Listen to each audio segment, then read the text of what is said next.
In this world, a repairman was someone who could mend anything, from weapons to ornaments, fixing any damage or distortion. They had a unique skill set that goes beyond simple craftsmanship, because within each object, memories are woven in, and it's these memories that a repairman restores. This story tells the life of such a repairman, and it starts at a tavern. A knight slams a wooden shield to the ground, saying that nobody would use a piece of trash like it. A man stares at the scene, dumbfounded. The man's name was Lyle. The knight yells at Lyle, reminding him that someone like him, who only knew how to do repairs and nothing else, had been allowed to stay in their group only out of pity. The knight reprimands him for handing over a shoddy-looking shield for an S-rank mission. Lyle finally speaks up, rather offended that his creation was called shoddy. Lyle points out that the shield deflected a wyvern's attack earlier that day and even helped during an A-rank mission the other day, but the knight cuts him off, saying that it was all due to his skills. I don't think any amount of skill can save your ass when you receive a wyvern attack head first, but what do I know? The knight continues to yell at him in anger, saying that despite not being able to fight, Lyle kept lingering in the party. He points out that anybody could do crappy repairs with the same amount of quality. Lyle can only mutter softly to himself how, despite calling them crappy, all this time he's been repairing weapons and parts, all for the purpose of raising funds for his own shop. However, the knight finally says that Lyle's useless tasks ended today, and he officially declares that he was being kicked out of the party. Lyle freezes, and with difficulty he agrees. The knight orders him to get out of his sight immediately. Lyle thanks him for everything, and with a turn he was out the door. The knight collapses into his seat with a grumble. As the knight and the rest of his party take a breather in the tavern, someone comes up to their space and picks up the wooden shield. They comment that the shield was incredible, making the angered knight look up in surprise. The stranger had heard the knight's conversation with Lyle and how the shield had managed to deflect a wyvern's attack. Holding up the shield, they ask if the shield belonged to the knight. The knight tells them that Lyle was the one who made it, but he didn't need it anymore. The stranger smiles and says that if that was the case, then they would take the shield instead. They leave the tavern with the shield in tow. The knight watches them go, calling them an odd fellow for wanting to take the trash. He felt like he'd seen the stranger before, but couldn't be bothered to completely remember who they were. Meanwhile, somewhere in the city, Lyle wonders to himself what his next move was going to be. Even if he were to continue adventuring, no party would want a non-fighting member like him. He remembers the knight from before, calling him a burden and saying that his amateur repairs weren't worth anything. He settles into a park bench, his head in his hands. He thought he was doing his best. Lyle sighs heavily, wondering what to do now. He was still short on funds, but he was getting closer to his dream and everything. Just then a stranger walked up to him. Lyle looks up in surprise at the sudden intrusion. It was the same stranger who had approached the knight at the tavern. They ask if Lyle would accept a job from him. Lyle gapes at the man in shock, wondering if he was an adventurer. Most pressingly though, Lyle didn't know how the man knew he specialized in repairs. Before he can voice out any of his questions, the strange man holds up an item. He tells Lyle to name his price, but he wanted him to fix his sword. Lyle can only mumble a weak reply. Time passes and they move to Lyle's studio. With the sword in front of them on a workbench, Lyle asks the stranger, a man named Lindo, if the sword was something he cherished. Lindo says that it was. Lyle is quiet for a moment before he unwraps the sword from its bindings. He commented that it had seen a lot of use, but it had also certainly been cared for. He gingerly unsheathes it and notices a fading family crest at the hilt's base. Lyle raises the blade up to his eyes and expertly gives it a once-over. Lindo watches in fascination until finally Lyle says that given its age he might not be able to make the sword perfect. However, with steady eyes he says that if Lindo insisted, he promised to do his utmost best. Lindo smiles and says that it would be perfectly fine with him. He leaves the sword to Lyle. Lyle tightens his hold over the sword's hilt, promising that he could consider it done. With Lindo leaving him to focus on his work, Lyle is suddenly lost in his thoughts, remembering a memory from his youth. A voice tells a younger Lyle that if he stayed in the room for too long his dad would scold him. However, instead of being bothered, the younger Lyle's eyes only brighten as he spots something placed on a shelf. Lyle's childish voice calls out to the other person, who turned out to be his grandfather, who was busy with work. His grandfather turned to find Lyle carefully holding up a plate decorated beautifully. With glittering eyes, Lyle asks his grandfather if he was the one who made it. His grandfather lets out a soft sigh with a fond smile. He patiently tells Lyle that he was only a repairman. Much to Lyle's confusion, he explains that his job was to mend various things and to restore their colors and shapes, but it wasn't only that. He picks up a necklace carefully displayed on a cushion with steady hands. He tells Lyle that he also repaired the memories imbued in them. Enchanted by his grandfather's words, a younger Lyle makes his decision. He wanted to try being a repairman too. His grandfather smiled warmly before proceeding to guide him step by step in repairing a simple object. With the skills he learned from his grandfather, the Lyle of today works with exact precision. He uses special tools to clean Rindo's sword before casting it in a fire and reforging the metal. After the sword is mostly done, he blesses the sword over a magic circle. Finally, Lyle celebrates at his completion of the project. However, the following day Lyle trembles in fear and panic as he looks up at Lindo as he tightly grasps a sack in his hands. However, Lindo is completely composed as he asks Lyle what was wrong. Turning back to the sack in his hands, which was completely filled with gold coins, Lyle nervously asks Lindo if he was sure about the payment, thinking that it was still too much. Lindo reassures him that he did an exceptional job. Lyle smiles, glad he could be of help. However, he asks why Lindo asked for his services in the first place. Lindo admits that he saw Lyle at the tavern the same day he asked for help. Lyle freezes as he remembers his one-sided fight with his old party members. He stays quiet, clenching his fist to steady himself. However, he flinches again when Lindo reminds him of the wooden shield from that day. Lindo continues and points out that while it looked heavily used, it also had no significant or fresh damage. For the shield to have the resilience to deflect a monster attack and its quality, it was clearly something a regular repairman couldn't achieve. Lyle can only gape as Lindo says that he's trained hard. Lyle lowers his head, rather embarrassed at the compliment. He admits that he still considered himself a novice compared to the repairman he admired. He says that the workshop they were currently in was something precious left behind by his grandfather, who was also a repairman. It was filled with Lyle's cherished memories of him, but its capabilities were limited. Lyle says that he knew he needed to hone his skills further, and as the first step, he wanted to open his own shop. Lindo is quiet for a moment, contemplating Lyle's words. Finally, he admits that the sword he had Lyle fix was left to him by his late father. His words make Lyle pick his head up immediately. Thinking back to Lindo's words about the sword and the fading family crest on the hilt, Lyle is struck silent. Lindo continues to say that since his rookie adventurer days, he's been using the sword flamboyantly, so it got quite worn out. He admits that he thought he wouldn't be able to use it anymore since it was so worn down, but Lyle had mended it for him. As Lindo touches the sword, there's a complicated expression on his face. Lindo says that Lyle was able to weave together the emotions he inherited from his father. Lyle remains quiet through Lindo's story. He remembers his days spent with his own grandfather and his words about mending the memories imbued in objects. Again, Lyle steels himself of his decision to become a repairman like his grandfather before him. He wanted to become a repairman who could mend memories. Standing up, Lyle thanks Lindo for entrusting him with his sword. Lindo smiles again, saying that he should be the one thanking him before quickly changing the subject. Lindo asks Lyle if he believed his dream would come true. Lyle's eyes brighten and he glances at the large bag of coins handed to him by Lindo. He clenches his fists in determination. Finally, Lyle declares that he would definitely make his dream come true. Lindo smiles pleasantly before saying that he supposed that starting there, Lyle would become even busier. Lyle is confused by his words, hesitantly agreeing. A few days later, deep within a high-difficulty dungeon, a dragon lets out a mighty roar. A party of adventurers flinch in fear, especially since they were only at the entrance. The dragon continues to growl at them threateningly. One of the party members says that with their current gear, it wouldn't be easy to defeat. She urges for the group to retreat for the meantime. But one of the members pushes onward. He places his hand over his sword. It was Lindo, his eyes terrifyingly focused as he waited for an opening. He charges in even as his party members call out to him for being too reckless. Lindo remains calm even as they say that there was no way that he could handle the dragon with such a flimsy sword. Lindo's eyes flash and he slashes down hard at the dragon. The dragon is cut down clean in half. Without giving the party a single glance, Lindo presses forward into the dungeon. Behind him, the rest of the members are struck dumbfounded in disbelief. Meanwhile, Lindo swings his sword a couple of times, trying to remove the dragon's blood. He smiles to himself when he finds his sword underneath all that blood, free of damage. As he had thought, Lyle really was quite something. Time passes and back in the city, a certain shop is crowded with people. A long line waiting to enter. Eventually, Lindo makes his way in.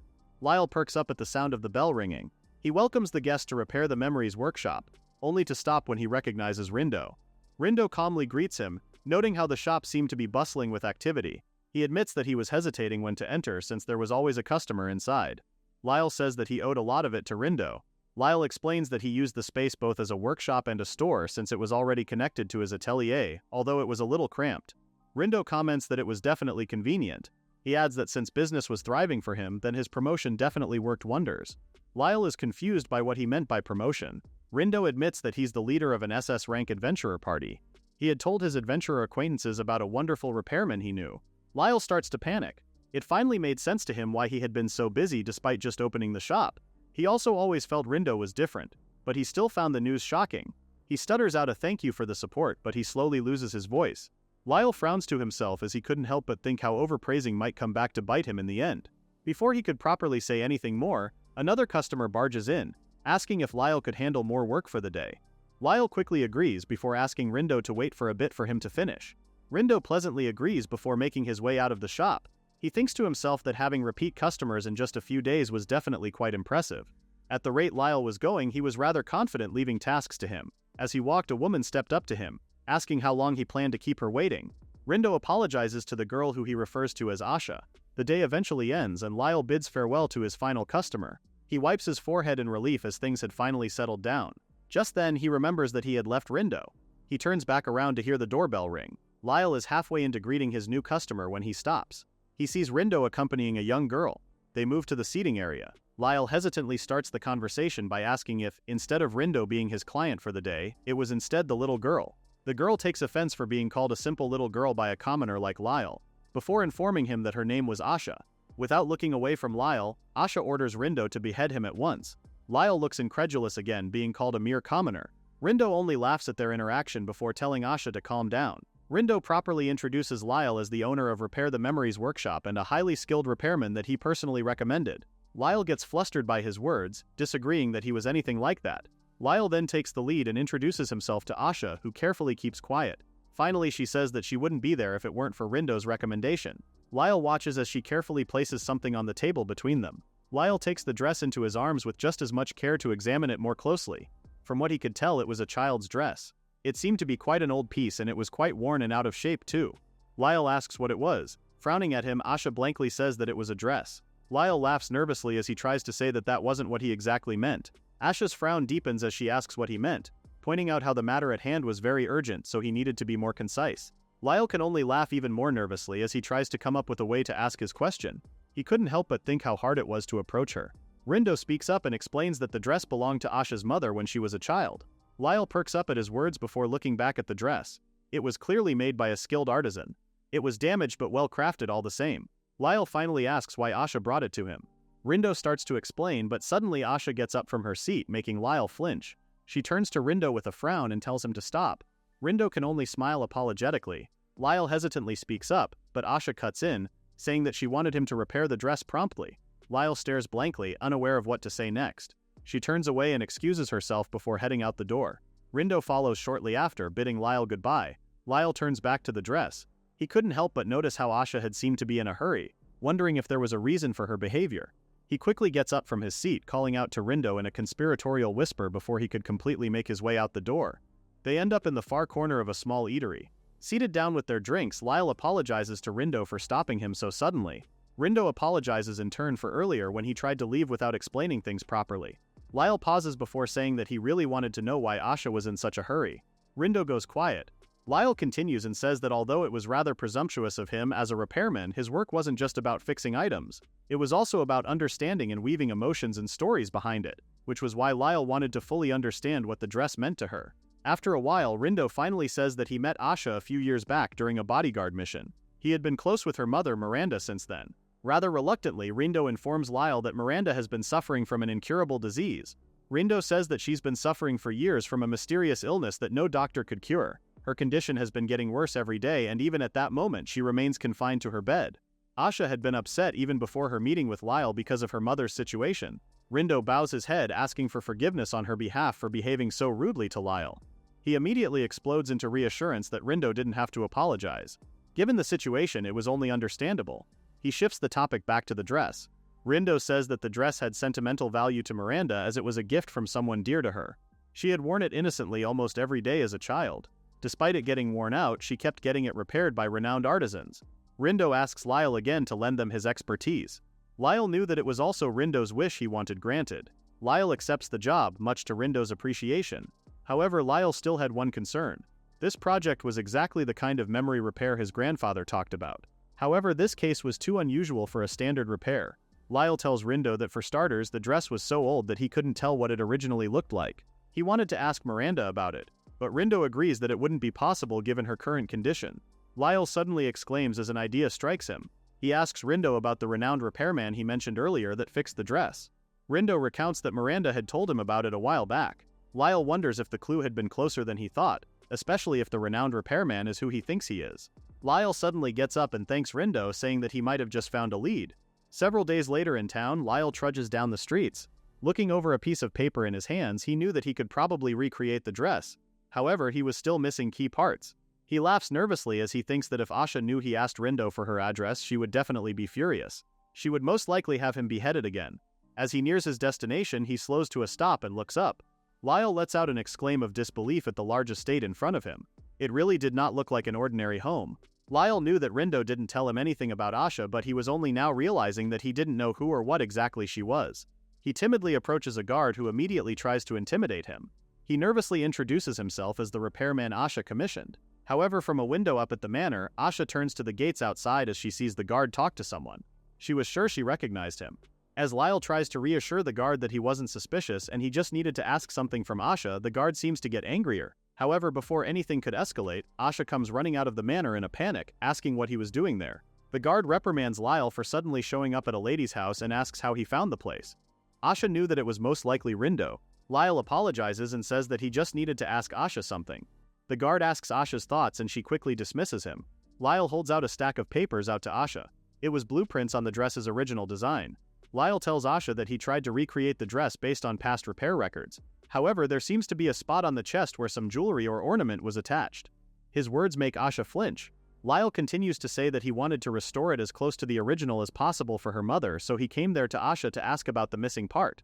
Lyle says that sadly he couldn't find the right part despite searching every jewelry store in town, so he thought asking Asha directly would be the best course of action.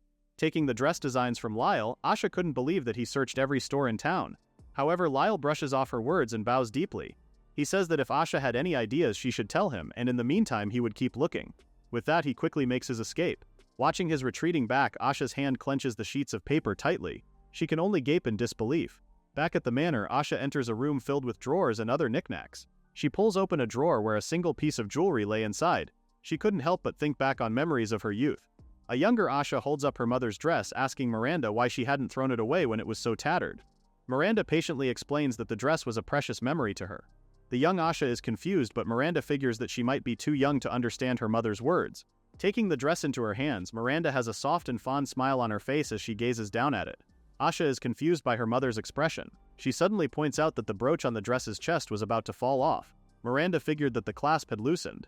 Given the dress's sorry state, it couldn't be helped. She plucks it from the dress and carefully holds it in her hand. Setting the dress aside, Miranda kneels in front of Asha and grasps her smaller hands in hers. Miranda presses the brooch into Asha's hands, much to the child's confusion.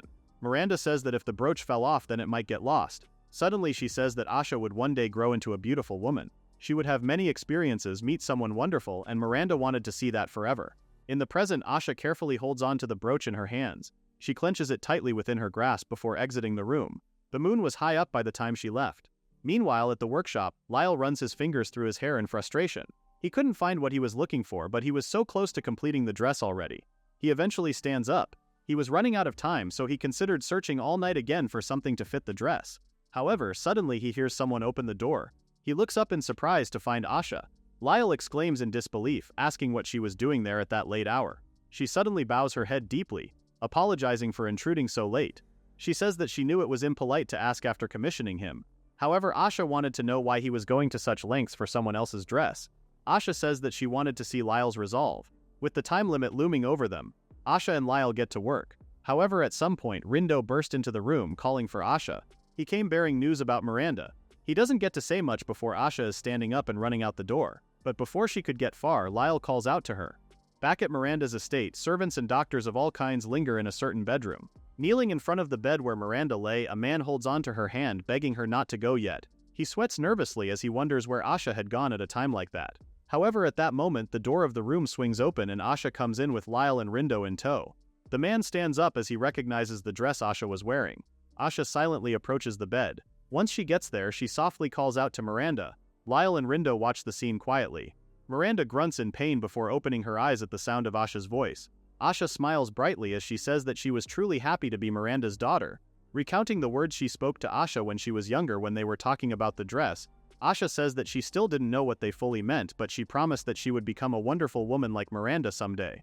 As Asha holds onto her mother's hand tightly, Miranda catches sight of the brooch over Asha's chest and immediately recognizes the dress. Miranda's eyes are wide, and as Asha asks her mother to watch over her as she finds her happiness, the tears in Miranda's eyes spill over her cheeks. With great effort, Miranda stretches her other hand to grasp Asha's hands. She summons a smile as she tells Asha that she was beautiful. Miranda could still remember the day she received the dress. A kind boy from her youth had approached her with a large package. She was curious about its contents and eagerly opened it to find the beautiful gown. A maid had helped her change into it for the first time. Ever since then, she would wear the dress when she spent time with the boy who gave it to her. They would go around the garden and read books together. The boy had showered her in flowers during their games, his smile the same even years later as the man from before smiled down at Miranda. With happy tears falling down her eyes, she says one last thank you. Her wake takes place at the local church, the benches filled with loved ones saying final goodbyes. Several days later, Lyle is moving around boxes in his workshop when the doorbell rings again. Asha greets him after having not seen each other for a while. Lyle is rather surprised to see Asha again. They move into Lyle's sitting room again. Once they settle in, Asha bows her head low and apologizes for her rude behavior the other day. She also thanks him for mending Miranda's dress. Lyle watches as Asha slides something across the table between them. It was an envelope. Asha explains that it was one of the important items her mother left behind. She felt that it would be better to give to Lyle instead. Lyle is confused, but he picks up the letter and scans the contents. Reading through them, his thoughts are reassured. It was a letter Miranda addressed to a certain repairman. The repairman's name was Lond. It was Lyle's grandfather. It was an apology for not being able to attend his funeral. She also thanked him for all of the kindness he showed her during his life. Lyle had thought during his talk with Lindo that his grandfather might have been the famous repairman he referred to. His grandfather had mended that same dress countless times. As Lyle continues to read, he says out loud that all they wanted to do was to protect those precious memories. His words make Asha's eyes widen in shock. She admits that she doubted him at first. Entrusting Miranda's precious memories to someone else made Asha feel very apprehensive. She didn't know if what she was doing was right or wrong. However, she was sure she felt the same way as Lyle did. Lyle smiles at her. He reassures her that he knew she did too.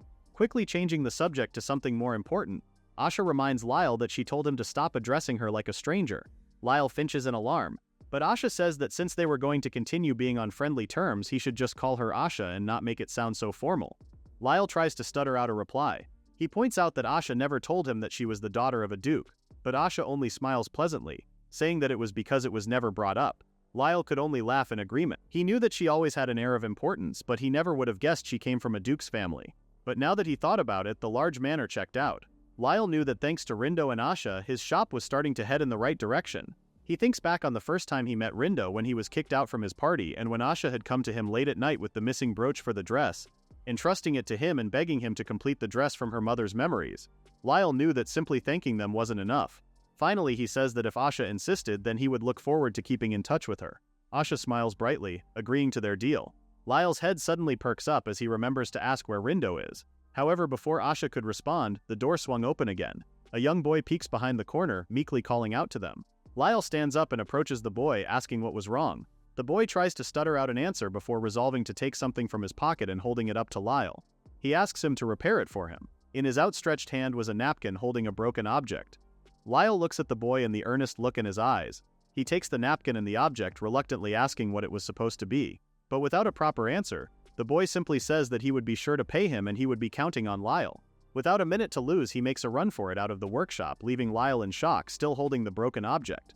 Night eventually falls, but Asha is still at the workshop. She says that she feels like she has seen the item somewhere before. Looking at the broken object the boy had left, it turned out to be a hairpin.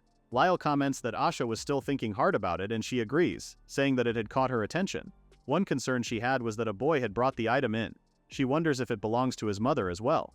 Lyle thinks it could be a possibility. However, internally he thought there was something strange going on as well. Judging by the way he was dressed, the boy appeared to be from the slums, but the hairpin was anything like that. Lyle says out loud that although it was broken now, he could tell that the hairpin was made from relatively expensive materials. Asha wonders if he thinks it was stolen. Lyle says that it wasn't uncommon for impoverished people to resort to crime to survive. However, he didn't think that that was the case. Thinking back on their encounter, he remembered the very earnest look in the boy's eyes. Asha stares at Lyle for a moment before announcing that she would help him. She would see if she could find out where the hairpin came from. At her words, Lyle lights up at the idea that she was really helping out. Asha simply says that she came too far to turn back now. Lyle is filled with determination. The next day at the Elta castle, Asha finds herself deep in thought to where she saw that ornament in the first place. She had gone through multiple shelves of books, dictionaries she had read in the past, and familiar portraits. She had looked everywhere she could think of, even in her own home, but she still hadn't found anything that matches the hairpin. She wanted to be of help to Lyle, but she was still unsure how to. She continued to walk down the castle corridors, thinking how there was still quite some time until her father was done with his business. As she passes by a window, she catches sight of someone in the gardens. She approaches the kneeling figure, who she greets as Princess Fran. The girl turns her body a bit to face Asha. She was the princess of the kingdom of Elta, Fran Elta Alistio. Fran asks Asha why she was visiting the castle, and Asha tells her that the Duke had arrangements with the king. As such, she decided to take a stroll in the meantime. Asha asks what Fran was doing out in the garden. Fran says that she was talking to a little flower fairy.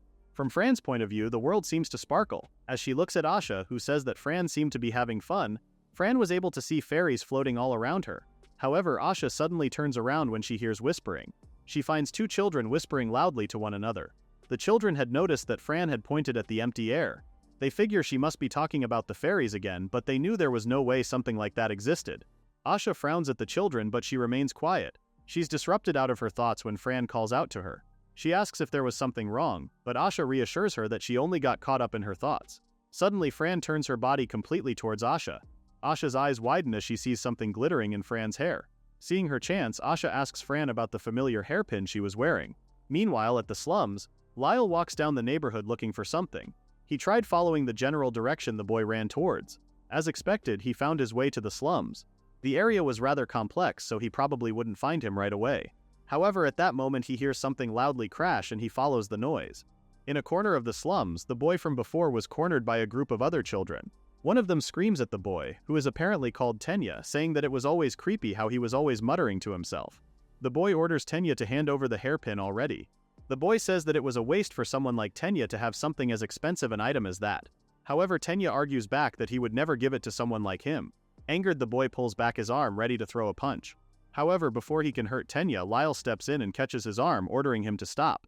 The boy pulls back his arm from Lyle's hold, demanding to know who he was. Tenya had already recognized him. Lyle says that he was Tenya's friend, and if the boy tried to hurt him again, he would not look the other way. Intimidated, the group of boys immediately scramble away. Lyle lets out a sigh of relief. Clenching his fists, Tenya says that no matter what other people said, the hairpin was one thing he didn't want to give up.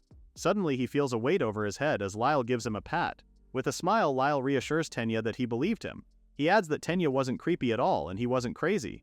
And although it ended up getting broken, he tried to protect the hairpin with his all. Lyle says that he thinks Tenya was a really brave kid. His words and touch are enough to make Tenya cry. Settling down, Lyle gets down to business and says that he actually came there to the slums because he wanted to ask Tenya about the hairpin.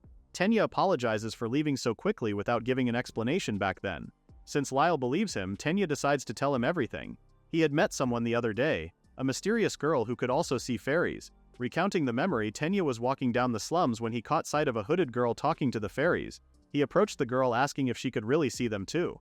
After talking for a while, Tenya realizes that the girl, who he finds out is named Fran, came outside to spend the day in town but ended up getting lost after being separated from the adults with her. He asks if it was her first time there because he didn't usually see people dressed the way she was. Fran admits that it wasn't her first time getting lost, but it was her first time in the slums. She says that she followed the fairies' lead and ended up there. Tenya's eyes widen as he realizes that Fran could hear the fairies as well. Fran reassures Tenya that the adults with her earlier were surely looking for her. However, Tenya takes her hands in his and declares that he would take her back to her companions. With her hand in his, Tenya leads Fran out of the slums until finally he hears people calling out for her. Tenya tries to lead Fran towards them, but she suddenly stops him. Leaning close to him, Fran places the hairpin in Tenya's hair, pushing back his bangs. Fran thanks him for his help, adding that since Tenya had a cute face, he should show it more. Tenya is immediately flustered by her words. He tries to argue that he wasn't cute because he was a boy, and that he couldn't accept the pin because it looks so expensive. With a smile, Fran says that she would instead lend the hairpin to him and he should return it to her one day. Tenya's eyes are bright as he watches Fran leave with her guards. After hearing his story, Lyle asks Tenya where the girl is now. He suggests that since they could both speak to the fairies, then maybe they could meet, but Tenya says that he couldn't meet her. Lyle is confused until Tenya says that Fran was the princess of the kingdom.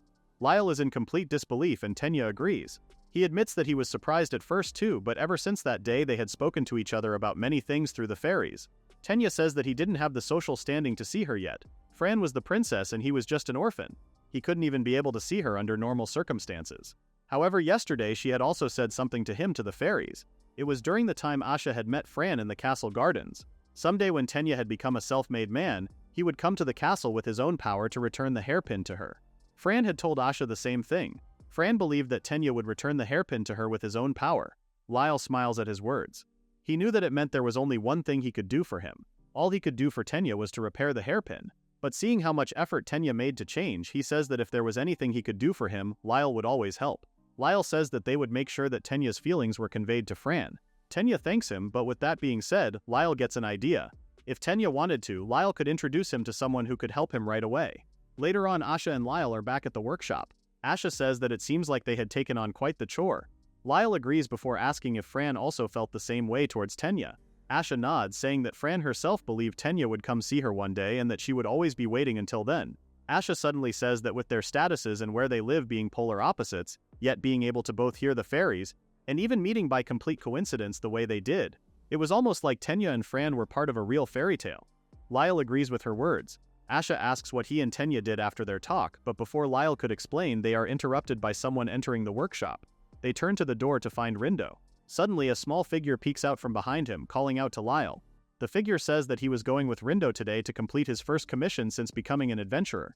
The small figure Tenya has the hairpin tied around his neck like a necklace. He is noticeably more polished, his hair tied back, and now he wears armor of his own. Holding up a rather battered sword, he asks Lyle to repair the weapon for him. He smiles brightly up at Lyle and Asha, and Lyle gleefully accepts the request. Meanwhile, in a village far away, a figure mutters to themselves. Clutching a faded manuscript in their hands, they declared that they would never forgive such a detestable repairman. A memory of bygone days comes to mind. A younger Lyle peeks behind the door as he hears loud talking. He watches as a man yells at his grandfather. He demands to know if his grandfather was trying to turn Lyle into his apprentice by dragging him to a place like the workshop again and again. The man says that he had no intention of letting his son become a repairman.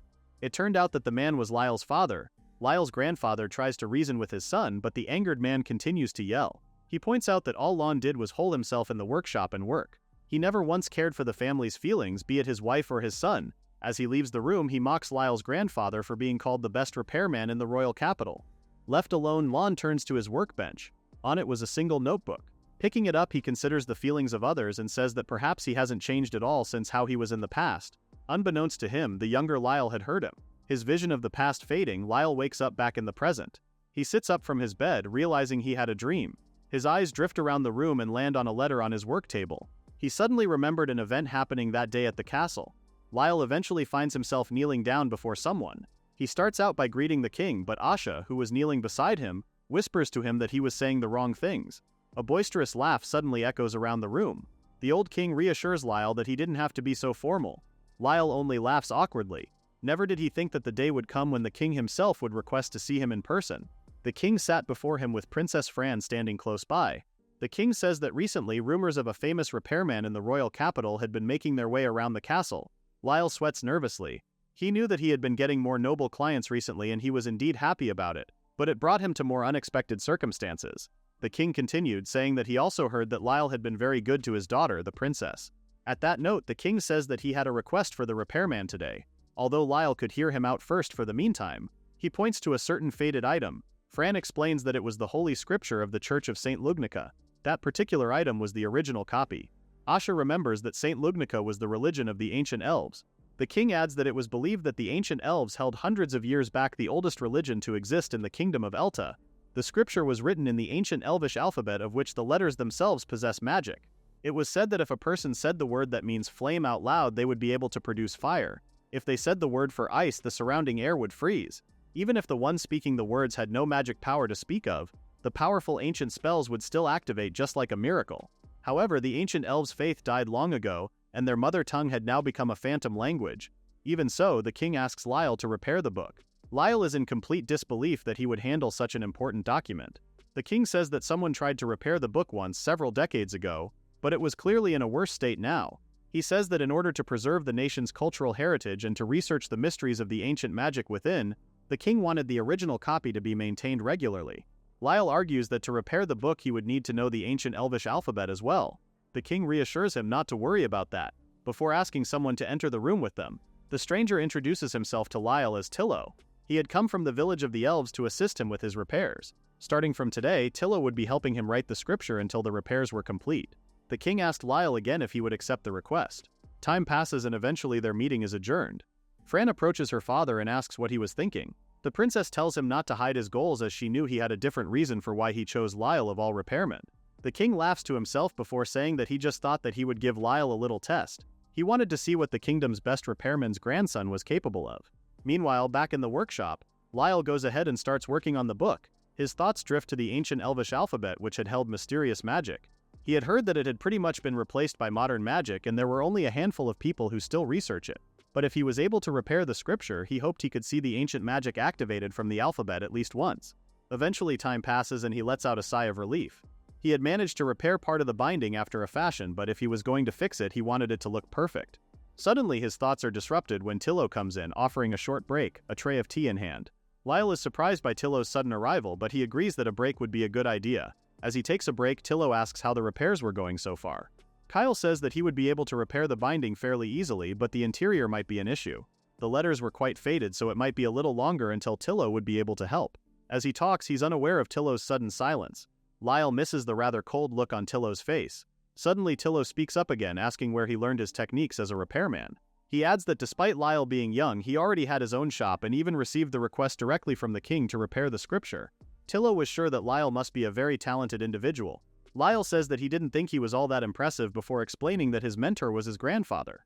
However, his grandfather had passed away when he was still young, so a lot of his memories of him were vague. Tillo asks to hear more about his grandfather. Lyle tells him that the workshop was something he inherited from him. In the past, Lyle would often visit him while he was working and play make-believe that he was a repairman too. Tillo asks if that was what made him decide to become a repairman as well, and Lyle says yes. His grandfather's name as a repairman was known throughout the royal capital at the time. Lyle learned all of the techniques and knowledge he would need to be a repairman from him. But of all the things he taught Lyle, one thing stood out in particular. The most vital thing for a repairman was to become close with a client to weave back together the thoughts and feelings an object embodied. Looking at the book in his hand fondly, Lyle doesn't notice Tillo's sudden silence. Lyle continues, saying that no matter what the item in question may be, it would always have a history and contain memories of the time spent with the client. Human emotions were invisible to the eye and they differed from person to person, so it was a difficult thing to do. Lyle says that his grandfather said that it took him a long time until he was able to understand that idea himself. Tillo freezes at his words. Lyle realizes that he's been blabbering on because he usually didn't get the chance to talk about his grandfather and being a repairman. Tillo reassures him that it was no problem since he was the one prying into his past like that. Changing the subject, Lyle says that since he couldn't read ancient Elvish, having someone like Tillo who could understand the feelings the elves poured into the scripture was very reassuring. Lyle promises to do everything in his power to repair it, so he asks Tillo again to lend him his help. Tillo's mouth turns down at the corners for a moment before he's smiling softly again, promising to help. However, Lyle caught the expression on his face. Quickly changing the subject, Lyle asks to know about Tillo's hometown. He wanted to know more about the elves' history and home and even more about Tillo himself. Tillo agrees. However, he remembers that he had some business to attend to, so he had to leave for the moment. He picks up the tea set and the tray, apologizing for delaying Lyle's work. He turns to leave, saying that he would tell Lyle about himself another time. However, the moment he steps out of the workshop, Tillo stops by the door. He repeats Lyle's words about being closer with the client, and he clenches his fist in anger. His face morphs into complete anger as he says that Lyle had no right to say such words, especially as the grandson of the deplorable repairman. Meanwhile, Lyle can't help but think how Tillo's mood seemed off since earlier. As he continues to work on the book, he opens it to find out one of the pages was torn from its place. Both sides of it were blank and there was no sign of a page being inserted later on. Lyle then remembers something the king had mentioned. Someone had tried to repair the same book several decades ago, and yet such an important document had been left in its current state. Lyle goes quiet for a moment, deep in thought. He thought that there was probably no way they've repaired something exactly like the book before, but he figured he could find some hints on how to fix it if they did repairs on something similar. He goes through his grandfather's old shelves and comes across a rather old-looking book. It appeared to be a dictionary with notes sticking out of it all over. Lyle realizes that it was in ancient Elvish. He notices that there was a bookmark sticking out as well. He cracks it open to the marked page and finds a diary entry for a certain request. The writer said that they found the request utterly absurd. It was to repair an old book. But talking to the person who made the request, they emphasized that it was a scripture. The country had requested it from him as the best repairman in the royal capital, placing their full confidence in him. But the writer scoffed back then, thinking they were underestimating him. The writer, a younger version of Lond, Lyle's grandfather, said that there was nothing he, the best repairman in the world, couldn't fix. However, when Lond opened the book, he found he couldn't understand a single thing. He eventually leaned back and said that the request was dumb. He didn't care if the book was supposed to be a scripture or whatever. He didn't know what a musty book like that could be worth. He glances down at it before letting out a heavy sigh. His thoughts are disrupted when someone meekly enters the room. He turns around, wondering who would be there that early in the morning. His entire face lights up to find a beautiful elf woman. She introduces herself as Eliza, having come from the village of the elves. She thanks him for accepting the village chief's request and says that she's been sent there to assist in Lond's repair work. However, Lond is completely starstruck by her. He couldn't stop looking at her, particularly her body. He ends up laughing awkwardly. Eliza smiles and asks about the repairs, but Lon suddenly pauses. He slowly says that since it was a job he accepted, he had to complete it on his own. Eliza asks what he means. Lon explains that if he were to borrow someone else's help, it would tarnish his name as a repairman, especially since he was known as the best repairman country, maybe even the whole world. Eliza asks if he would truly be able to restore the feelings that way, confusing Lon. Eliza explains that the scripture had been passed down amongst the elves for hundreds of years. It contained the teachings of their Saint Lugnica, whom their ancestors once believed in, but it was also a record of their culture and lifestyle at the time. It was also their history and past ways of thinking, all contained in the book. The book that their ancestors left behind was a precious article that must be preserved for the future, especially now that the elves were a dwindling race. Not only that, Eliza points out that dealing with the pages would be difficult without understanding the ancient Elvish alphabet, making it impossible for Lon to restore it to how it was before. Lon is quiet for a moment, and Eliza lowers her head from his silence. Suddenly Lon breaks out into loud laughter, saying that it was simple. He says that the problem would be solved as long as he restored it to how it was before. Eliza can only stay silent. Later on, Lon finds himself alone. He clicks his tongue as he remembers Eliza's words about feelings. He thought it was stupid because human emotions weren't something that could be repaired. He was a repairman, so it didn't matter if he didn't understand the meaning behind the letters and words. He didn't care about anything else so long as he could restore their original shape. Without thinking about his actions, he slams his fist on the book's pages. With a cruel smile, Lon thinks that since it was a request from the king himself, if he could complete the job, then he would truly be the best repairman in the nation. As he thinks that there was nothing he couldn't fix, he drives his fist deeper into the page, and something is crushed underneath his hand. Much to his surprise, a loud ripping sound echoes in the room. He looks down to find a large tear in one of the pages. Just then, porcelain crashes to the floor. He whips his head around to see Eliza, trembling in horror. He quickly goes to comfort her as she falls to the floor. Lon tries to reassure her that he was the best repairman in the royal capital, so despite getting torn, he could fix it. But before their very eyes, the words fade away from the page. Eliza and Lon both look absolutely horrified. Lon exclaims in disbelief, but Eliza covers her face as she cries out. She says that it was too late to do anything now and it was a mistake to have believed him. She sobs for their race's precious history and how it was the only one in the world. Lon had failed to realize how important it was until it was too late. He was a complete fool. Lyle finishes reading through the diary entry and his grandfather's regrets.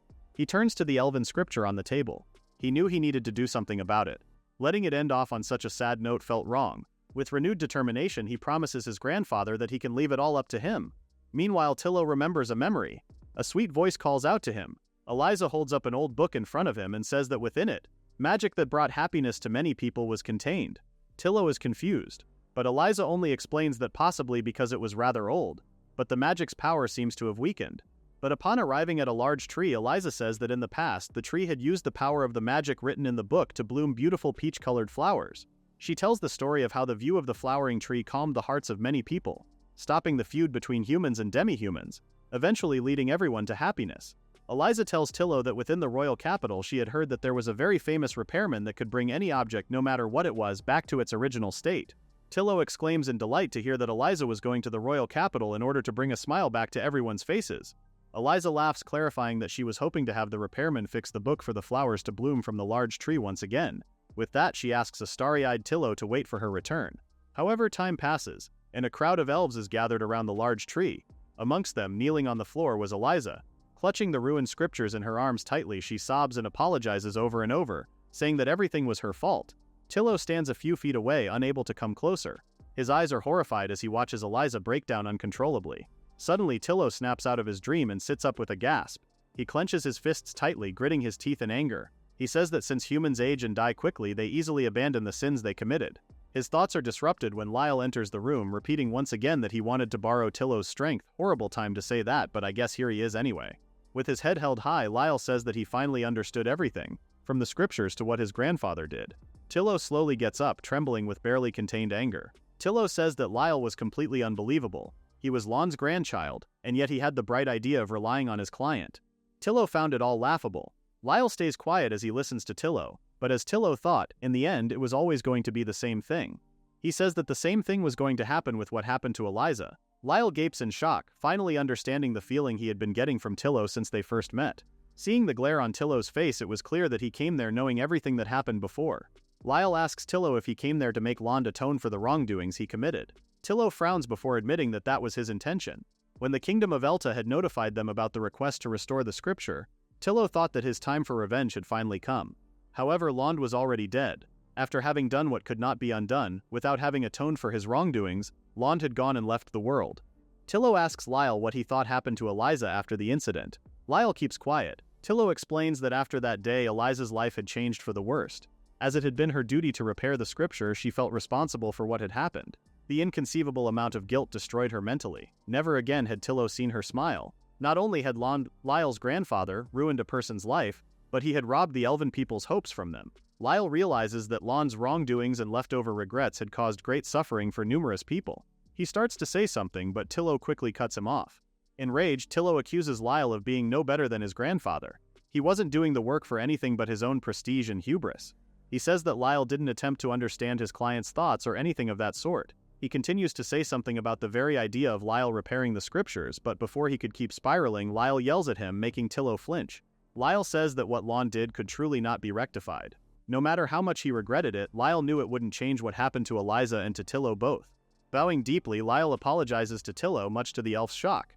Tillo is speechless as Lyle says that although he can apologize, he knew it wasn't enough for Tillo to forgive him. The time that both he and Eliza lost would never come back. That was for certain, but Lyle straightens up and offers the scripture in his arms. Even so, just that once, even if it was just in that moment, Lyle asks Tillo to believe in him. Lyle knew that the mistake Lond made was only something he could fix.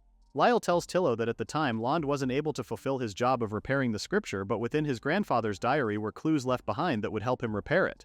Tillo remained quiet from shock before his hands gripped the book in hand harder. He yells, saying that if Lyle made one little mistake when interpreting ancient elven characters, they would disappear. Restoring them just by appearance wasn't good enough. He had to be able to grasp the true meaning behind each word. Lyle calmly agrees, saying that that was why he needed Tillo's strength for the final step in restoring the scripture. To mend the pages, he needed someone like Tillo who understood ancient elven characters. Through gritted teeth, Tillo asked Lyle why he was doing all that. Lyle explains that he wanted to do what his grandfather couldn't, to restore the scripture while keeping its true meaning and sending it back to the elves. Lyle wanted to bring hope back to the elves once more. But above all, he didn't want Tillo to be stuck in the past any longer. Hugging the bundled book close to his chest, Tillo cried quietly. He quickly wiped his tears away before softly agreeing. He would try to believe in Lyle and his grandfather once more. Lyle smiled softly at his words. Sometime later, Asha was at the workshop. With Lyle recounting the story to her, she asks if he gave Tillo the scripture yet. Lyle reassures her that he did. After all, there were others who needed the book as well. Asha huffs in disbelief, but after hearing the whole story, she thought that his words were exactly something that Lyle would definitely say and something she agreed was true. Lyle nervously says that the problem now was how to notify the king about his actions. Asha reassures him that she would accompany him. She says that they should aim for favorable conditions with the king and ask for a proper reward in return, especially given the job's tough circumstances and how the scripture originally belonged to the elves. Lyle turns to Asha with a bright smile, thanking her for her help. In a workshop littered with alcohol bottles, an older man yells at another. He tells him to shut up, and if he had any complaints about his repairs, the other man could go somewhere else. The other man, offended, couldn't believe that the older man would say something like that to his own customer. The customer says that he didn't want the older man anyway, and instead he would go to a certain younger repairman who had a reputation for being highly skilled. He quickly makes his exit and slams the door to the workshop closed, leaving the older man sitting quietly by his desk. Suddenly someone steps into the room, calling the older man Luzine. The person who walked in was a young maid. With a blank face, she asks Luzine if it was alright for him to turn the man from earlier away. Apparently that man was their first customer in a while. Luzine tells the maid Rena to shut up, asking if she was trying to lecture him too. Quickly changing the subject, he asks her how her body was feeling. Shifting her body a bit, Rena tells Luzine that as expected, she felt a malfunction from her right thigh up to her soldier. Luzine doesn't say anything for a while, only holding onto his head. Suddenly, he gets up. Rena asks if there was something wrong. Luzine reassures her that it was nothing. He walks away, still holding onto his head, saying that they were done for the day because he wasn't feeling too well. As he leaves, Rena turns to the table that Luzine had just vacated. On it was an overturned photo frame and a necklace with a flower pendant. Time passes and Lyle is busy cleaning his workshop, humming a tune to himself. He perks up from his job as he hears the door chime ring out. He peeks out from the doorway of his workstation, merrily greeting his guests. Entering his workshop was none other than Luzine and Rena. Looking around distastefully, Luzine comments that he had wondered how magnificent Lyle's shop would be, but it turned out to be nothing but a shabby place, which is a rich comment from someone who just had bottles of alcohol all over his workshop. Rena blankly excuses their intrusion. Luzine slumps into the nearest chair. Lyle hesitantly asks if they were there for a request. Rudely, Luzine calls Lyle an idiot before pointing out that they had no other reason to come to a place like that.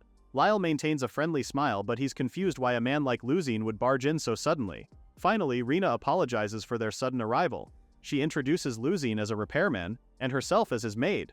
Lyle is even more confused as he hears that Luzine was a repairman, asking what he was doing specifically in his shop. Luzine watches him carefully for a moment from the corner of his eye before saying that he wanted Lyle to repair Rina. Lyle stares at him, dumbfounded at the request of repairing a girl. Some time passes as Lyle is filled in on necessary information. Apparently, Rina was an automaton. Lyle had never seen one so intricate and autonomous before. Luzine says it was only natural since she was handmade by him. Lyle is quiet for a moment before he stands up and walks over to Rina. He asks to take a little look at her, holding her hand, but suddenly Luzine raises his own in a flash.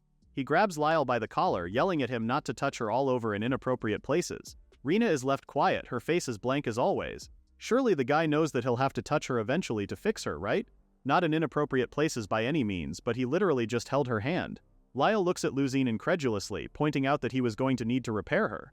Eventually, Luzine lets go of him, telling him to shut up. He tells him that all he had to do was fix her defects.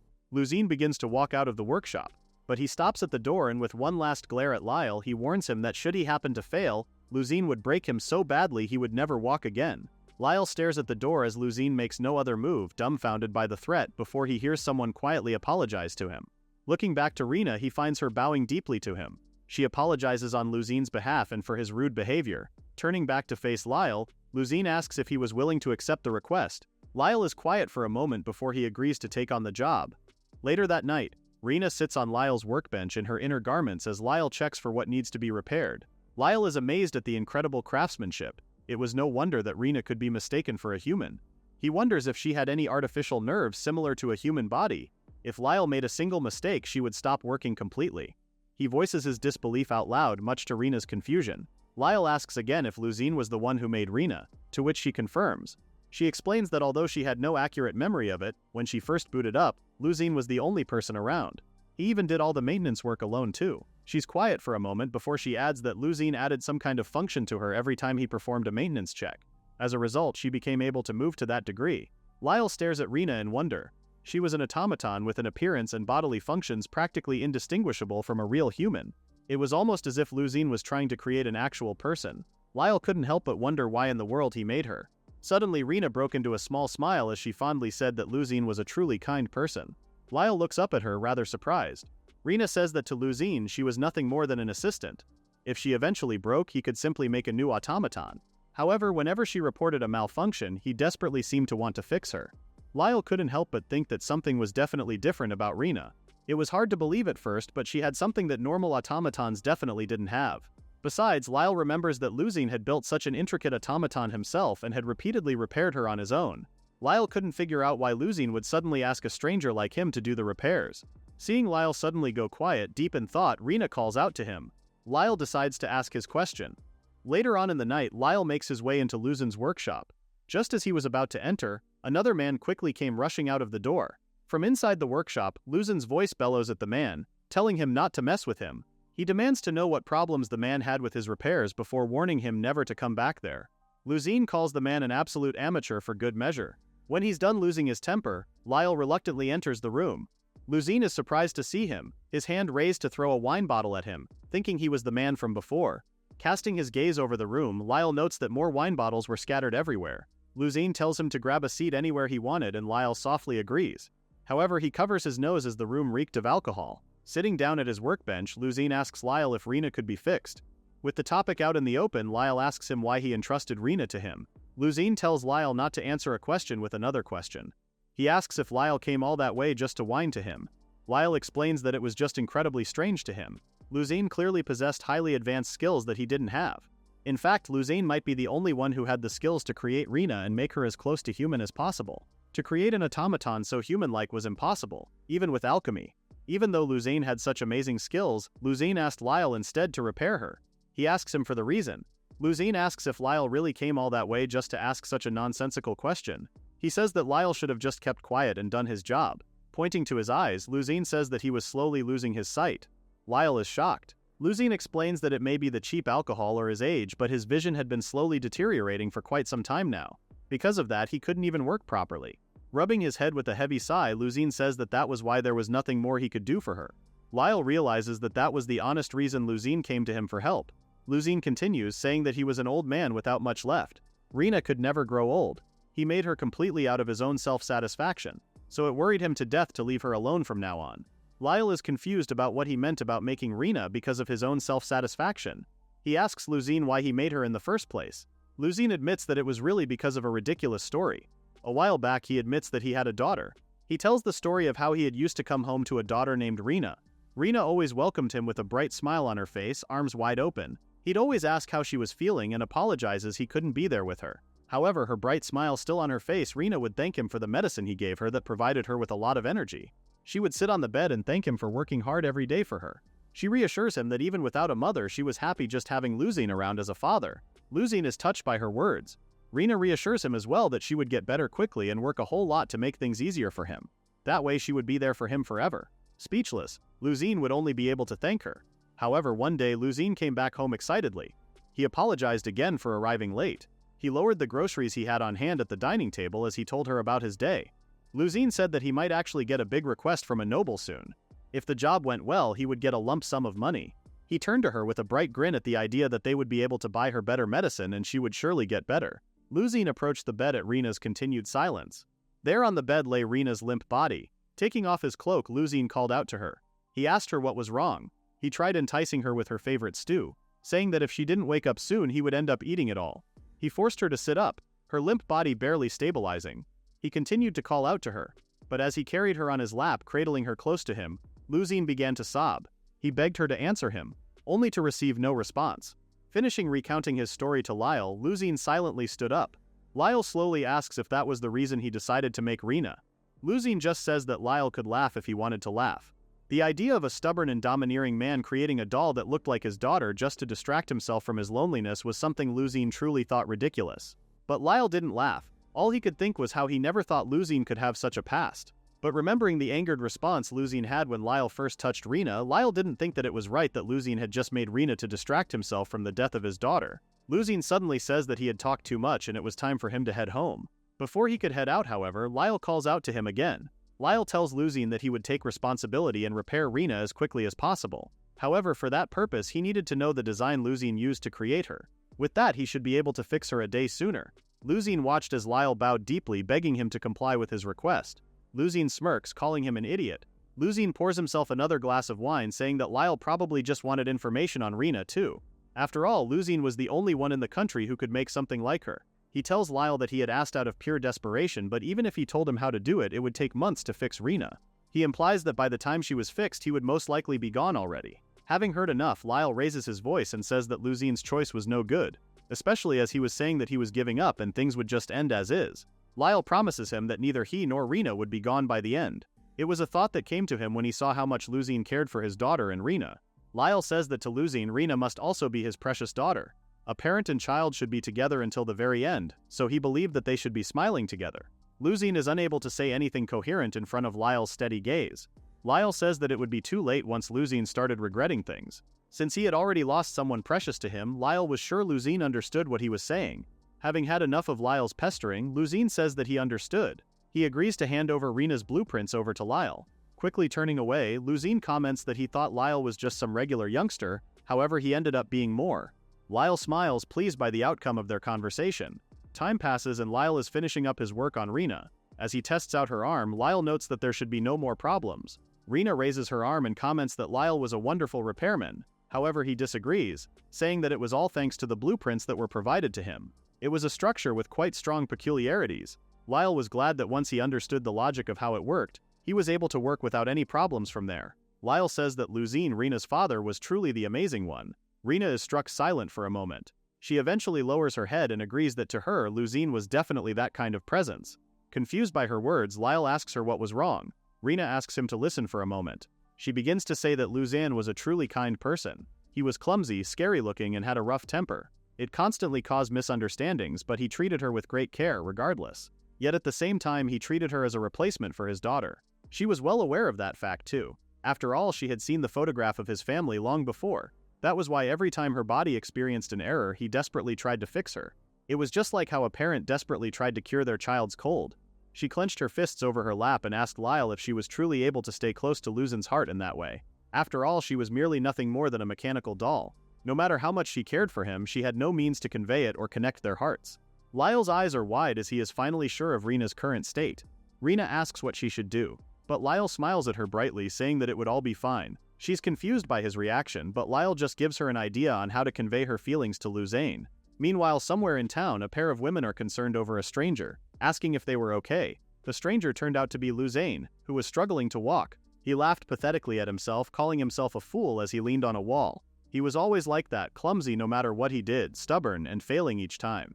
And yet back then, there was still a woman who loved someone like him. They were even blessed with a precious daughter. And yet even after the woman and their child had left him, they were burned into the back of his eyelids as memories. It was true that at first Rena was just in existence to fill the void in his heart, and yet he didn't know when that doll that neither laughed nor cried became so dear to him. He calls himself a fool one more time. For a rough, short-tempered and worthless person like him, she continued to call him master. He truly was a pathetic man. He knew he was stubborn and said all those things to Lyle, how he only wanted information about Rena's creation and how he was the only one in the country who could make something like her. But in reality, he knew that should someone other than him that could fix her were to appear, he was worried that she would leave a guy like him behind. The thought of her leaving him like that felt so stupid to him. Even so, even if he had led such a foolish life just once for the last time, it would be more than enough for him. He wanted to see her again. He wanted to see Rena again just so she could live a healthy life from then on. He makes his way down the town, still struggling to walk with his failing eyesight. Eventually, he calls out her name. Just in time, Rena and Lyle make their way out of the workshop, surprised by his presence. At the sight of her, Luzine collapses to the ground. Rena quickly runs after him, helping him up and making sure he's alright. She asks him if he was alright, making sure to call him her father. Looking up at her, Luzine's eyes quickly fill with tears as for a moment he sees his daughter, Rena, and finally the daughter he had come to love, Rena. He envelops her in a tight hug, thanking her. Lyle smiles as he watches the scene. Rena's eyes suddenly fill with tears as she hugs her father back. Time passes and Asha visits the workshop again. She enters the room with a tray of tea in hand. She asks him if he would finally say why he was suddenly hiring an employee starting that day. Lyle says that it couldn't be helped as their previous employer was closing up shop and they highly recommended them to Lyle. Lyle remembered that when he gently brought up the topic of an employee the other day, Asha had pressed him about it incredibly aggressively, demanding to know their work history, skills, and even if they could brew tea well. Not only that, Asha had been in the workshop all morning. Lyle laughs awkwardly and says that she wasn't a bad person by any means, so it would be fine. Oof, bro, made a huge mistake there. Asha scoffs and glares down at him at his words. She finally understood that the new hire was a woman. Lyle is confused, asking why Asha was in such a bad mood because of something like that. Asha angrily admits that she didn't know either. I think we all know the reason though. Lyle laughs that Asha was snapping back at him. However, he was sure that she would become good friends with the new employee soon. Suddenly, the door to the workshop opens. There at the door was a maid with a bright smile. She says that starting today she would be helping Lyle in the workshop. She introduces herself as Rena to Asha. In the middle layer of a dungeon, Tenya stood before a monster, sword aimed and ready. He leaps up and delivers a slash at the creature. He slays the monster successfully, however he's unaware of another monster creeping up behind him. He turns in time to see the monster being cut in half. Rindo's back is facing him as he shields Tenya. Rindo tells Tenya not to let his guard down. Tenya quickly thanks Rindo for saving his life, but almost like Rindo didn't hear him, he remains quiet. Tenya is confused by his lack of a reaction and he calls out to Rindo. He asks Rindo if he got hurt somewhere. Somehow Rindo seemed less energetic than usual. Rindo turns to him with a bright smile, reassuring him that he was fine. Tenya remains quiet, rather unconvinced. Rindo changes the subject, saying that he's been summoned to the Dockle house later that day. It sounded like Asha was going to spring another impossible request on him. He smiles as he says that the problem was quite troublesome, but his expression is rather strained. They eventually leave the dungeon and make their way back to the capital. At Lyle's workshop, Asha is complaining to Lyle. Apparently, Rindo had said that she still had a long way to go. He added that she was still developing, so she didn't have to worry about anything. Asha asks Lyle if he also thought Rindo's words were rather insensitive. Lyle can only laugh awkwardly as Asha keeps going on her rant. She says that at first, Rindo may seem like a gentleman, but he bluntly said the very things people were self-conscious about. Lyle cuts in and says that it was a good thing they could interact like family the way they did. Asha's frown drops as she thinks about his words. Now that she thought about it, Asha asks if Lyle's parents were in the royal capital as well. She says that she'd definitely like to properly greet them sometime. Lyle's hand freezes as he asks if he hadn't told her anything from his parents. Asha tells him that she's only heard stories about his grandfather. Before Lyle could respond, the doorbell rings and Lyle rushes to get up and greet their guest. Standing at the door was Tenya. Lyle is surprised to see that Tenya had arrived on her own. Asha adds that it was rare for him to come with a repair request all on his own, and she asks where Lindo was. Tenya nervously rubs his arm and Lyle asks worriedly if something happened. Settling into the seating area, Asha asks if there was something off about Lindo. She comments that when she saw him the other day, he didn't seem like that at all. Tenya is quiet for a moment as he thinks his words through. Finally, he admits that although he thought it was just his imagination, Lindo really did seem like he was lacking in energy, or like his mind was elsewhere. It felt like he was preoccupied with something. Tenya was worried, so he decided to ask the other party members who've known Lindo for a long time. All of them said that maybe it was because of a person named Siesta. Lyle and Asha are unfamiliar with the name. Tenya tells them that apparently Siesta was Lindo's fiancé. Lyle gets up in shock and Asha is equally dumbfounded as they both exclaim in disbelief that Lindo had a fiancé already. Lyle is also confused to hear that Asha didn't know Lindo had a fiancé either. Asha admits that despite knowing Lindo for a long time now, he had never mentioned anything involving that before. Lyle wonders if something happened to Siesta. Tenya was curious about the same thing and so he asked the party members, but everyone looked so gloomy and wouldn't tell him anything more. Tenya looked down, expression worried. Lyle agrees that the members' reactions just made things more concerning. Tenya admits that he was worried about Lindo. He knew he was just meddling and he knew it was presumptuous for a low-ranking guy like him to say it, but Lindo had taken in an orphan like him and raised him into an adventurer. Tenya owed him more than he could ever repay, so he wanted to help if there was anything he could do for Lindo. Lyle tells Tenya that he owed Lindo a debt too, and Asha adds that as a friend she couldn't just ignore the problem either. About the matter, Lyle asks Tenya to leave it to them for the moment. Lyle and Asha head out into a residential area in the capital. Lyle marvels at the number of houses. Asha is quiet for a moment before she asks for Lyle's thoughts. As she had said earlier, she and Lindo had known each other for a long time. Maybe she's even heard something about the problem from Lindo beforehand. Back when Lindo's party had just risen up to the top rank, he became close with her family through escort requests and such, even when her mother was still alive. Asha looked up to him like an older brother, and yet when it concerned his fiancé and when she met him yesterday, he must have been troubled by something and she never noticed at all. Lyle turns to her at the sound of guilt in her voice. Lyle gives her a reassuring smile and says that he was sure it was precisely because Lindo cared about Asha that he pretended to be fine so as not to make her worry. Asha hesitantly agrees and they keep walking more. Eventually they meet an older woman standing by the road who notices them first. She bows down respectfully to Asha. Asha greets the woman as her auntie. The woman apologizes that Lindo was out at the moment and she herself was about to step out of the house for the moment as well. Asha asks if it was alright for them to wait inside. As the auntie leads them inside, Asha apologizes for their poor timing. The older woman reassures them that it was fine since it was Asha and her companions. Suddenly, a figure sitting in a wheelchair enters the room, surprised that they had guests. The auntie greets the figure as Siesta, and at the sound of her name, Lyle turns to look. The woman in the wheelchair apologizes for not being able to greet them herself. She introduces herself as Siesta Brunol, a woman who was being cared for in the residence. They take a seat in the living room and Lyle and Asha try to start a conversation, but their words come out in stutters. Siesta apologizes for startling them, but Asha quickly reassures her that they were the ones who should be apologizing for barging in, so suddenly, Siesta says that if it was about her body, she asks them not to mind it as it's already been 5 years since she ended up like that. With a smile, she tells them that she was already used to it. Quickly changing the subject, she says that she's heard a lot about Asha and Lyle from Lindo, the young lady that he had served for many years and the very skilled repairman. Lyle admits that he was only able to work as a repairman because Lindo helped him set up a shop. Siesta tells him not to be so modest. However, as far as she was aware, the two of them didn't seem to have any particular appointment with Lindo that day. Asha admits that they recently heard that Lindo was acting a little strange. She says that as a friend, if there was anything she could do to help, she wanted to offer it. So they came there on impulse without even arranging a meeting first.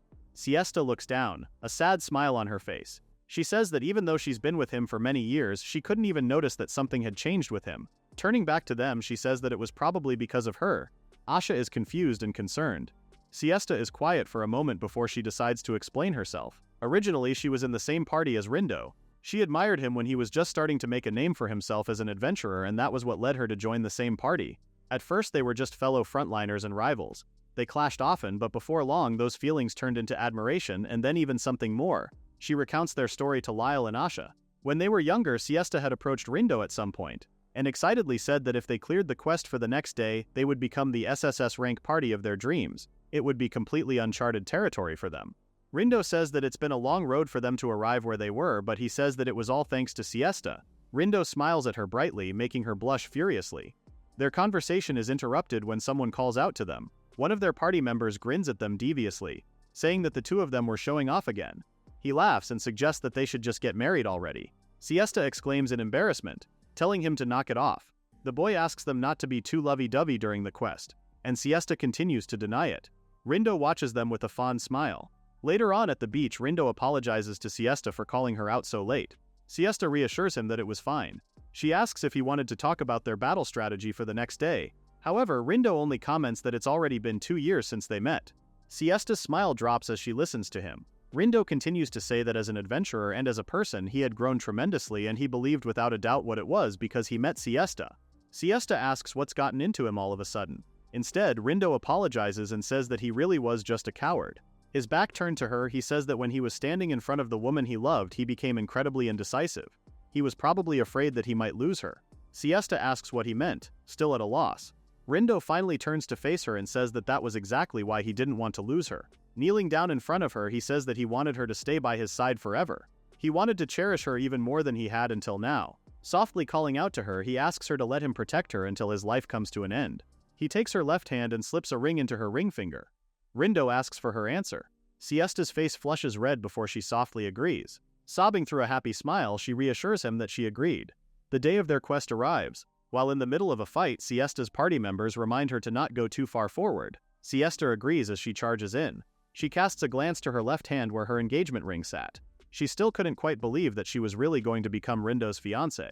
Not only that, but today was also a very important day for the party. They absolutely had to clear the quest so she could also make Rindo happy. Her thoughts are disrupted when someone tells her to look out.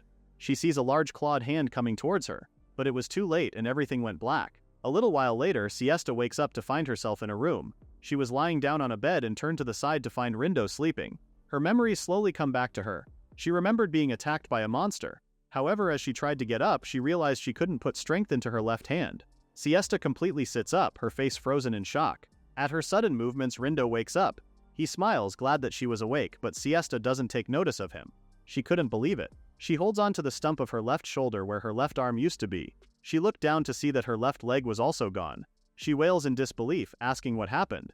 Rindo tries to calm her, but she was losing her mind. She realizes something was off and turns to a nearby table. Her eyes fill with more tears. Rindo embraces her as Siesta sobs at her loss. Leaning on the table was a sword, still covered in blood, and on the table was Siesta's engagement ring, broken into pieces. Lyle and Asha stand outside the manor in silence. Lyle was at a loss for words. He didn't think Rindo and Siesta had such a painful past. His thoughts are interrupted when a person approaches them. It was Rindo, and he was rather surprised to see them there. They eventually moved to a better area to talk. Lyle and Asha admit what they were doing there in the estate. Rindo realizes that the both of them were able to meet Siesta. Lyle tells Rindo that Tenya mentioned noticing he wasn't feeling well as of late, so they came over without an appointment. He apologizes for prying on his business, but Rindo reassures him that it was fine, and he was the one who should be apologizing. Rindo says that he didn't want to make any of them worry. Rindo shoves his hand into his pocket before pulling something out and showing it to Lyle. It was the broken pieces of the engagement ring he gave to Siesta. Rindo smiles sadly to himself, calling himself pathetic. He tells them that he still hasn't been able to make up his mind. In the past, he wasn't able to protect Siesta, and now, he keeps worrying about what he could do for her and wondering what was best for her. As a result, he couldn't reach a decision. He just kept her by his side in a state of ambiguity. Rindo remembers that it was going to be her birthday soon, but he wonders if it was okay for someone as worthless as him to ask her to marry him again. Clenching his fists in anger, Kyle then explodes and says that Rindo wasn't acting like himself. He thinks that Rindo thinking for Siesta's sake or what was best for Siesta was nothing but his own ego. His words make Rindo freeze in place. Lyle says that as an outsider, he knew it was very rude for him to say such things, and it was hard for him to put it into words. But setting aside things like atonement, responsibility, and other things of the like, he asks what was the one thing he wanted to tell Siesta the most. Rindo is caught off guard.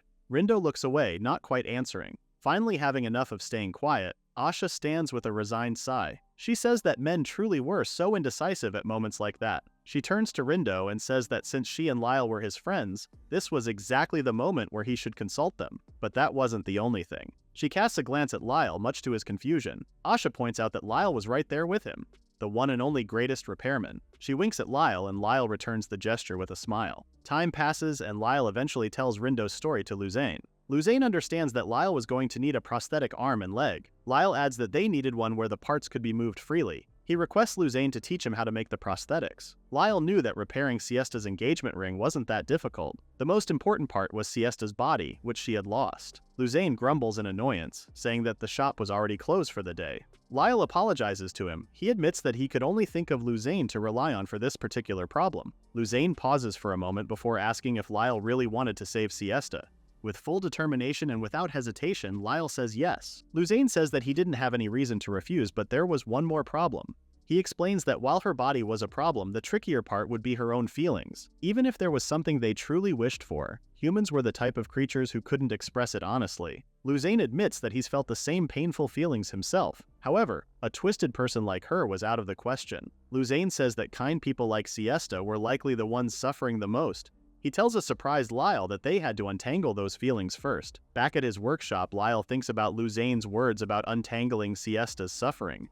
He's quiet as he goes through some of his files. Next to him, he tells Asha that for the moment he would inform them that the arrangements for the prosthetics were ready. However, something else was bothering him. Asha figures out that he was worried about Luzane's words and Lyle agrees. Lyle recounts that he spoke so strongly to them back then, but at the end of the day it was a problem rooted deep in Siesta and Rindo's hearts. Even if he could fix Siesta's physical form, it didn't mean their hearts would return to how they used to be. Lyle wonders what else he could do for the couple. Asha calls out to him and says that spending time with him often reminded her of her mother. Asha smiles at the memory. Because Lyle was able to fix her dress, she was able to become her mother's daughter, and she was able to tell her her most honest feelings. She was able to live in the present and look forward without regrets. Asha tells him to have more confidence because she was sure that they could definitely solve things. Lyle is rather touched by her words. Asha tells him not to try and solve everything alone. She knew more about a woman's heart than he did. Grabbing the blueprints for the prosthetics, she urges Lyle for them to head out for Rindo's house. They eventually reach Rindo's estate.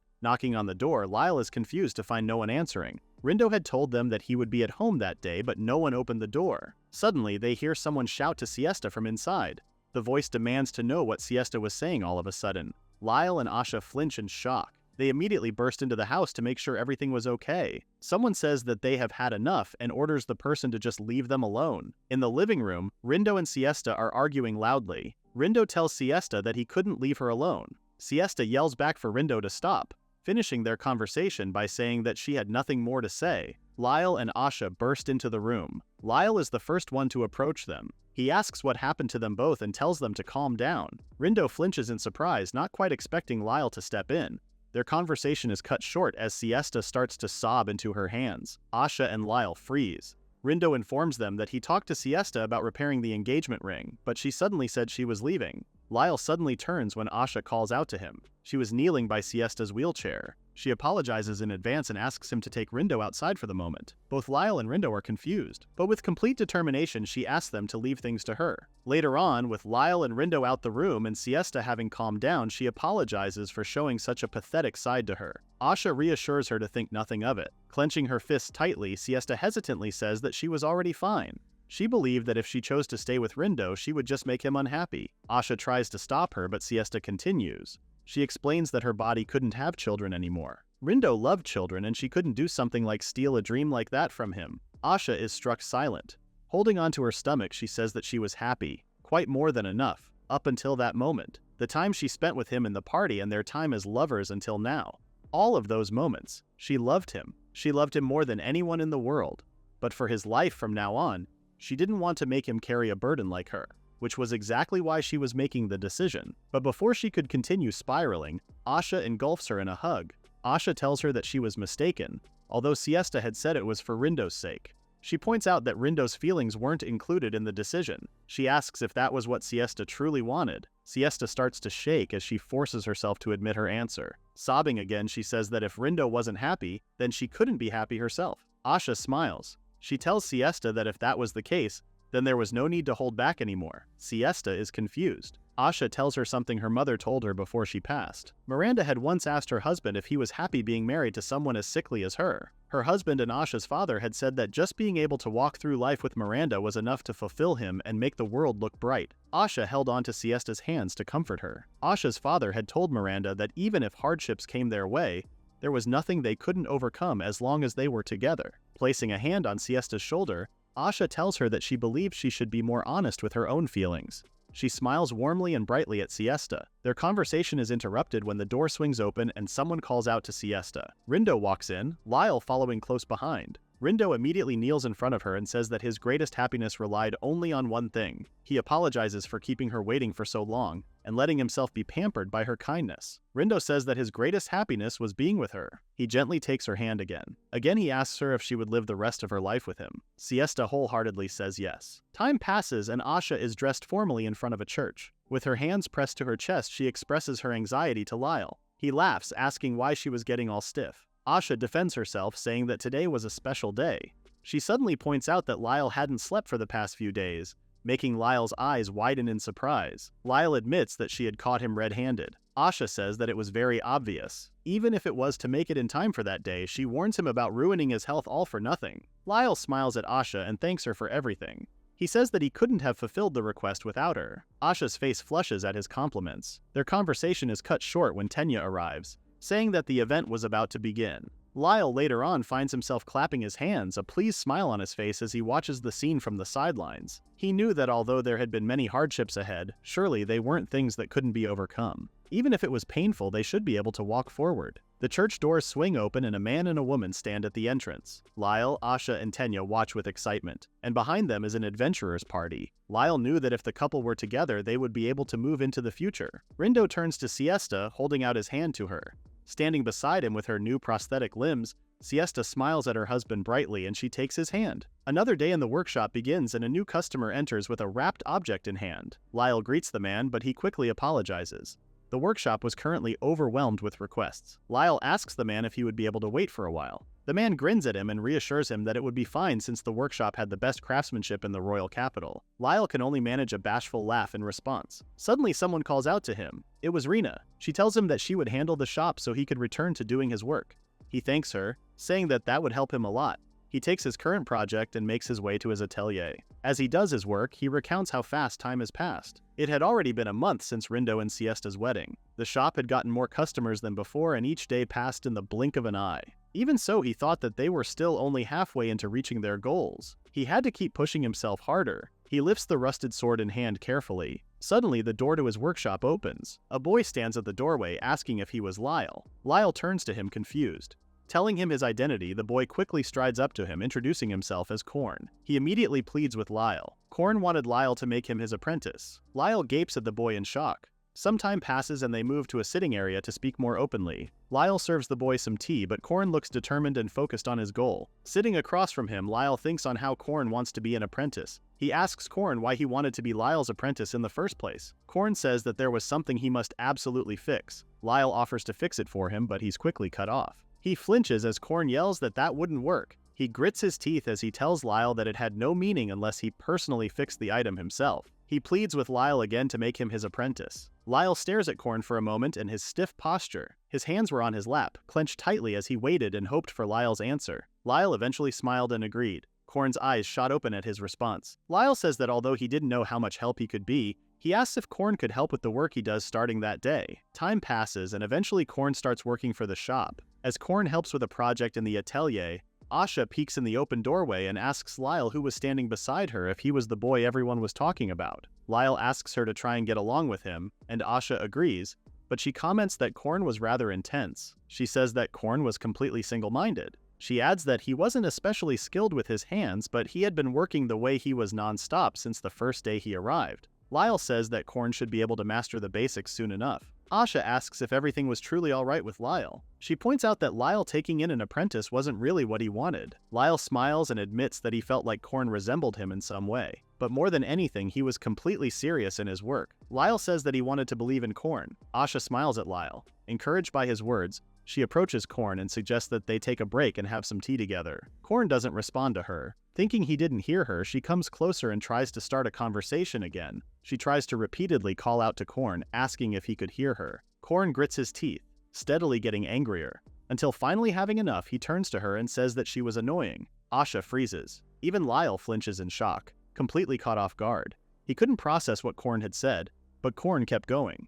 He rudely asks Asha who she was in the first place. He shoos her away, telling her not to talk to him over and over because he found it irritating. Finally, he says that she was getting in the way of his practice, and Korn tells her to never talk to him again. Asha gapes at him in shock. When she gathers herself again, she pointedly walks out the room and up to Lyle. With barely restrained anger, she tells Lyle that Korn's manners were unacceptable. I honestly don't think it's a manners problem and more a personality problem, but that could just be me. Time eventually passes and Lyle enters the atelier again. He had managed to calm Asha down for the meantime, but at the rate he was going, he was worried about what could happen in the future. While Korn is busily looking over his notes, Lyle comes up to him. He tells Korn that it was already late, so they should continue the next day. Korn agrees, getting up from the workbench. However, as he begins to clean up, Lyle asks him to try and get along with everyone, if only a little. He tries to explain that repair work wasn't only about technical skill. Listening to clients and those around him was also very important. Korn's eyes sharpen at his words and he asks Lyle if that would make him better. Lyle is taken aback by his question. Korn asks him again,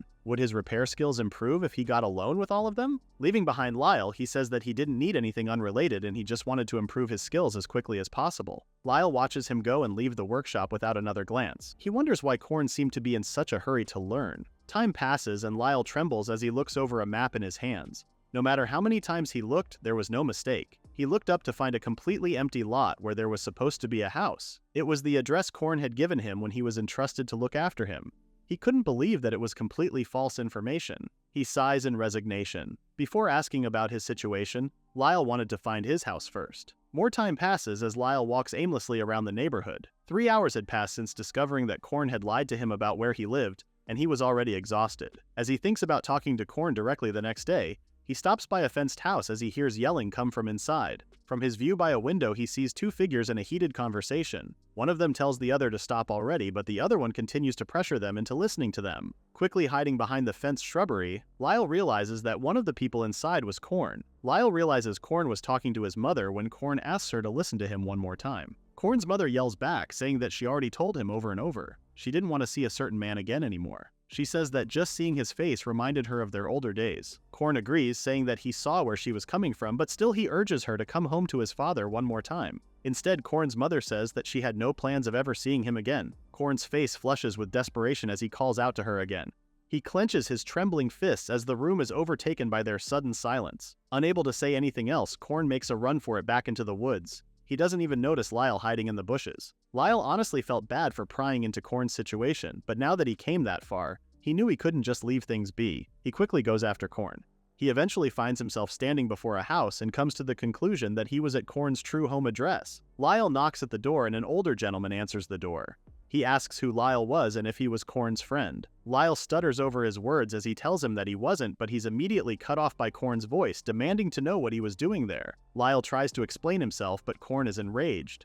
He asks how long Lyle has been following him and what he wanted before ordering him to leave immediately. Seeing Korn's violent reaction, the man at the door tells him off for speaking to a guest in such a manner. Korn manages to calm down somewhat just to ask the man to stay out of his business. Before anyone else could tell him off, he makes a break for it out the door and disappears again. Neither Lyle or the man go after him. Instead, Lyle bows deeply to the man, apologizing for his sudden visit before introducing himself. He adds that he was a repairman and that recently he had been teaching Korn repair work. The man introduces himself as Korn's father, Alphonse. After thinking for a minute, Alphonse realizes what Korn had been up to as of late thanks to Lyle's explanation. This time, Alphonse is the one to bow low to Lyle as he apologizes for the trouble Korn had been causing. Alphonse adds that Korn was stubborn. Once he decided on something, he wouldn't bend, so Alphonse understood if Lyle found him rather difficult. Lyle stutters out a reply, hesitating. Alphonse only laughs and says that there was no need for him to hold back. After all, he was still his father. Lyle is quiet for a moment. He tries to ask about Korn's situation, but Alphonse cuts him off. He says that it wasn't ideal to talk standing like they were. He asks Lyle to talk with him a bit at the nearby park if he had the time. They settle on a bench at the park. Alphonse begins by saying that, although it was embarrassing for him to admit, he and his ex-wife were already divorced. It was because of his drinking habits and violent actions. It was nothing more than an excuse, but back then he made a major mistake at work and lost his job. He drowned himself in alcohol and lived a completely careless life. Alphonse specifies that Korn had nothing to do with their divorce. Because Korn had a foolish father like Alphonse, as a child, Korn had to witness his parents fighting almost every day. Alphonse lowers his head as he says that no matter how much he regretted things, it was never enough. Lyle finally speaks up and asks how his story related to Korn's situation. Alphonse is quiet for a moment before he says that although it was only his assumption, it was highly possible that Korn believed that the cause of his parents' divorce lied within himself. Lyle is confused by Alphonse's explanation. He explains that despite looking the way he did, Alphonse originally used to work at the royal castle. Being born as a commoner, he went through a lot of hardships. Even so, he knew he needed to protect his family. Alphonse faced his work earnestly and recklessly, and he was steadily climbing the path of promotion. But perhaps there were those who resented a non-noble like him rising in rank. Because of a small mistake, he was driven out of his workplace in no time. That was where it all began, when everything started falling apart. Back then, the nights at their home were filled with his wife Aina screaming at him to stop drinking so much. Alphonse ended up throwing the alcohol bottle in his anger, telling Aina to shut up because she didn't understand. She asks him to tell her what happened. She says that since they were family, Alphonse could talk to them. But instead, Alphonse tells her to be quiet and just leave him alone. As their fighting continues, they're unaware of a young Corn hiding in the corner and listening to their argument. One day, the innocent Corn notices a box sticking out from the highest point of a shelf. Opening it, he finds a beautiful pocket watch inside.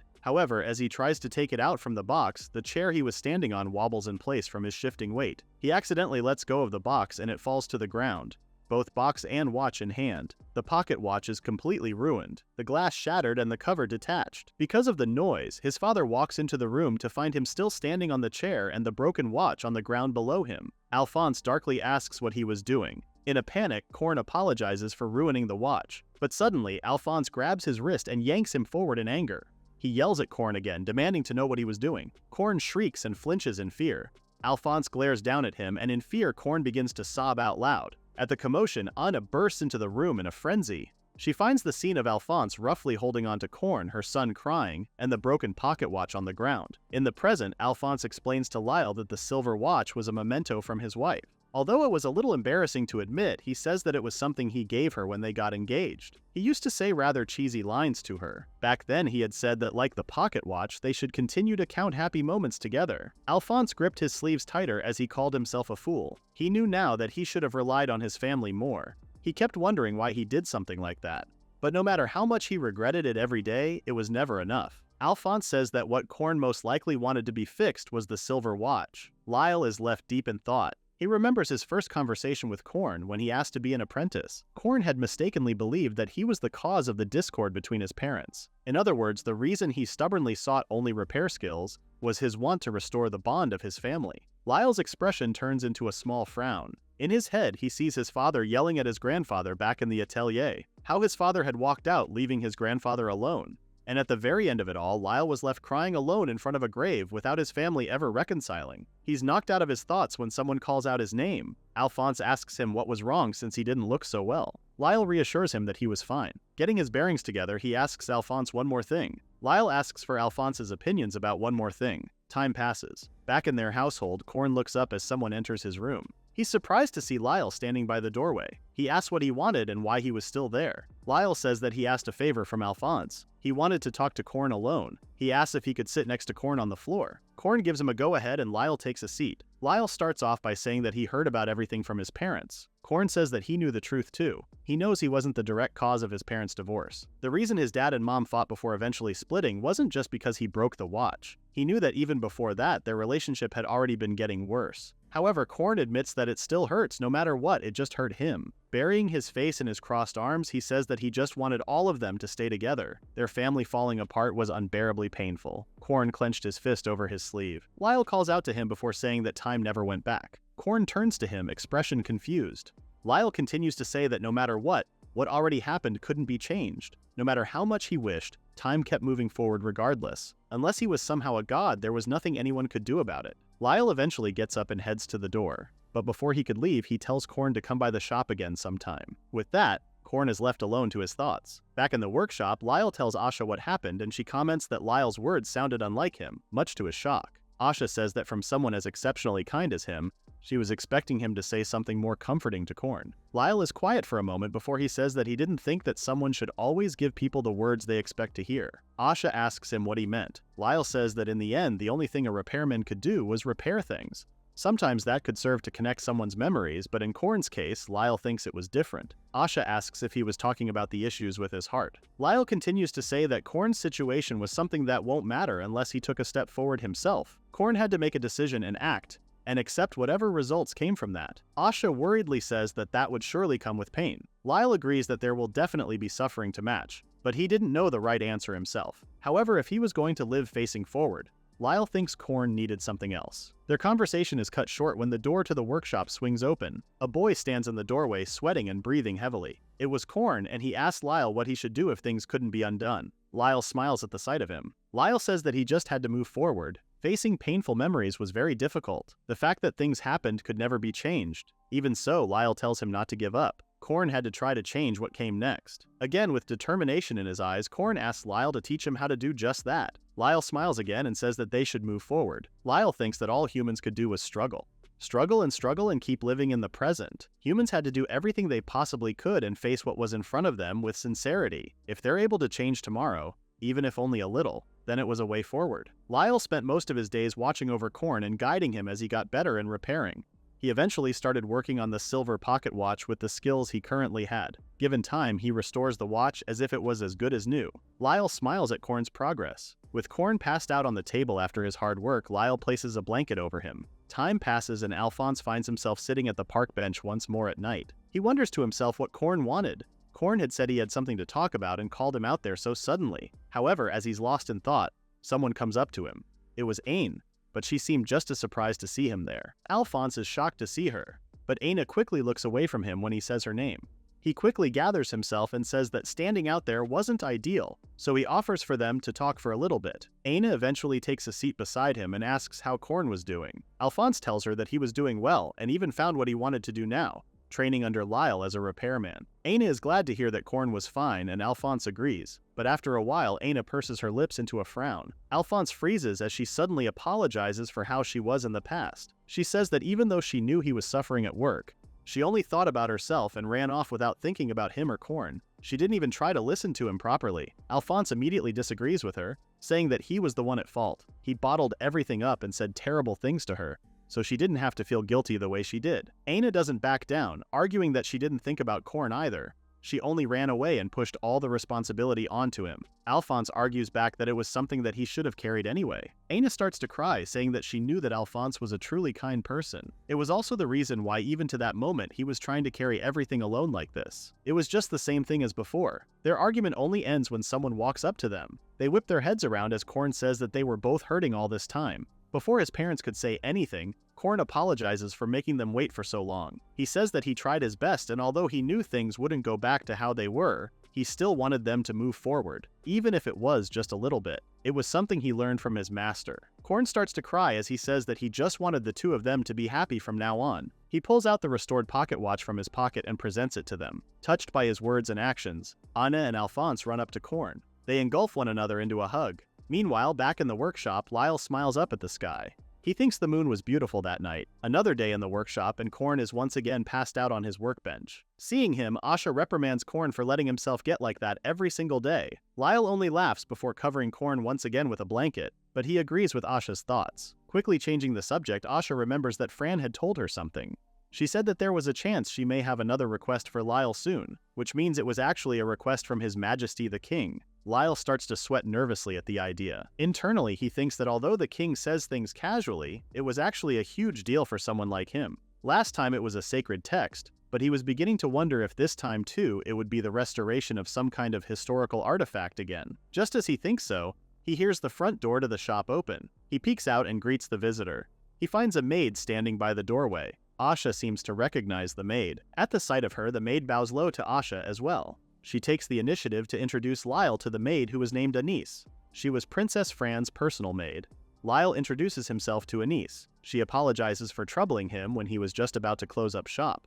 However, she was entrusted with a letter of request from His Majesty the King. She holds up a scroll for him to take. The next day at the palace, the king sits before Lyle once more. He apologizes for summoning him so suddenly once more. Rather nervous, Lyle reassures the king that the honor was his to be called upon. The king tells Lyle that he had a small errand to ask off of him, much to Lyle's surprise. Lyle had assumed it would only be a repair request, but he figured the king wanted him to deliver a sealed letter or something. The king says that it was a letter addressed to a certain lord in the frontier lands. He had long since kept it, meaning to send it, but before he knew it, he had already reached an old age. He hands a letter to Lyle. Upon receiving it, his eyes are wide to realize how old the letter was. He asks to give the letter a once-over and the king agrees. Lyle knew that it was indeed a letter, but the exact contents were too faded to read. It seemed to have been written quite a long time ago. The king's expression is rather sullen as he says that so much time had passed since he reached his current age. He tells Lyle that he wanted him to restore the damaged parts and to deliver the finished product to the Lord. Lyle couldn't help but stare at the odd expression on the king's face. The king eventually looks up and asks if he would accept the request despite it being very demanding. With determined eyes, Lyle accepts the request, saying he would restore the letter to its original state and make sure it was delivered to the Lord. Some time passes and eventually Lyle finds himself bowing low, asking to be in someone's care for the meantime. He was talking to Lindo and his adventurer party. Lindo smiles at him, saying that he would count on Lyle as well. He also swears to personally make sure that Lyle was properly escorted all the way to Gardas. Lyle thanks him, adding that his words were very reassuring. Internally, Lyle was rather nervous. It was his first time taking a request that required him to travel outside the capital. He couldn't believe that it was a frontier land that took a whole week to travel to from the royal capital too. He thinks back to a few days ago, back in his workshop. Asha exclaims in shock as he informs her of the request. She gets mad at him for his plan to travel alone all the way to the frontier. She asks what he was even planning on doing if something happened on the way. Lyle tries to reassure her that it would be okay and he would bring a dagger for self-defense. Asha continues to hound him, saying that although he was a former adventurer, his fighting abilities were below average at best. As such, she pressures him into asking Lindo and his party to escort him. Lyle eventually gives in. He truly was planning on going alone, but after being told off that much, he didn't really have a choice. Lindo's voice brings him back to the present as he says that he would introduce him to the rest of the party. The first was Jack, their warrior. Jack cheerfully greets Lyle and he returns it with another polite bow. Jack tells him to leave any bandit clean up to him. The girl with them introduces herself as Rico, the mage of the party. Lyle greets her with the same polite bow, but Rico only gives him a hum of acknowledgement before quickly turning away. Lyle is left rather speechless for being given the cold shoulder. Lindo comes up behind him and apologizes for Rico. He says that she was rather easy to misunderstand, but she was truly a very good girl. Lyle reassures him that it was all right. With that, from there on out and by order of the king, their group would be heading out for Gardas. Time passes with them trekking through the mountains and making camp in clearings found in the forest. The journey to Gardas was a little over a week one way. They passed through monster-inhabited forests, but without any major trouble, they were able to reach their destination. They crossed the Great Bridge to enter the city. However, as they inform the guards at the entrance about their purpose as envoys from the royal capital, they seem to hesitate about something. Lyle asks if something had happened, but with a complicated look on the man's face, he says that there was no problem and he allows them entry. As Lyle passes, he couldn't help but wonder why the guard had reacted in such a way. As they approach the city's center, Lyle exclaims in delight at the sights all around him. Walking beside him, Lindo agrees and says that it was his first time in Gardas as well. The experience would surely be a wonderful story for Siesta. Lyle's eyes continue to glitter as he marvels at the buildings and the designs for their unique structure. Despite being different, everything felt perfectly balanced as if meticulously calculated. Lindo laughs at his excitement, saying that for Lyle, the city might be his dream. Lyle laughs awkwardly, realizing how he was acting.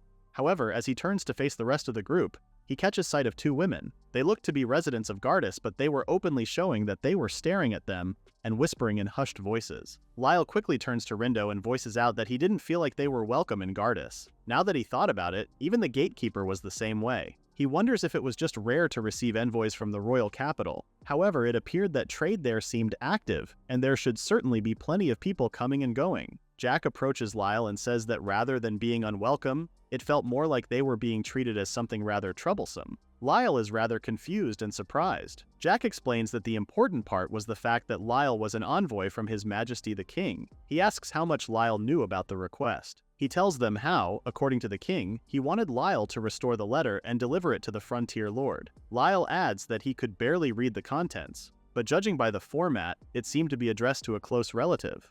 Lindo explains that the Lord of Gardas was the king's younger brother. Lowering his voice, Lindo says that before the king ascended the throne, there was a succession dispute. Factions had formed over which of the two half-brothers should inherit the throne. After losing the struggle, the Lord of Gardas was driven out of the royal capital, but that was what Lindo knew. Thinking about the time he met up with the king, Lyle finally realizes why he had looked so sullen as he spoke about the letter. In other words, to the people of Gardas, they were envoys from the very person who could be called the enemy of the lord they revered. Lyle tells the group that regardless of their circumstances, they needed to carry out the request properly. The others agree, However, Lyle notices that Rico seemed preoccupied.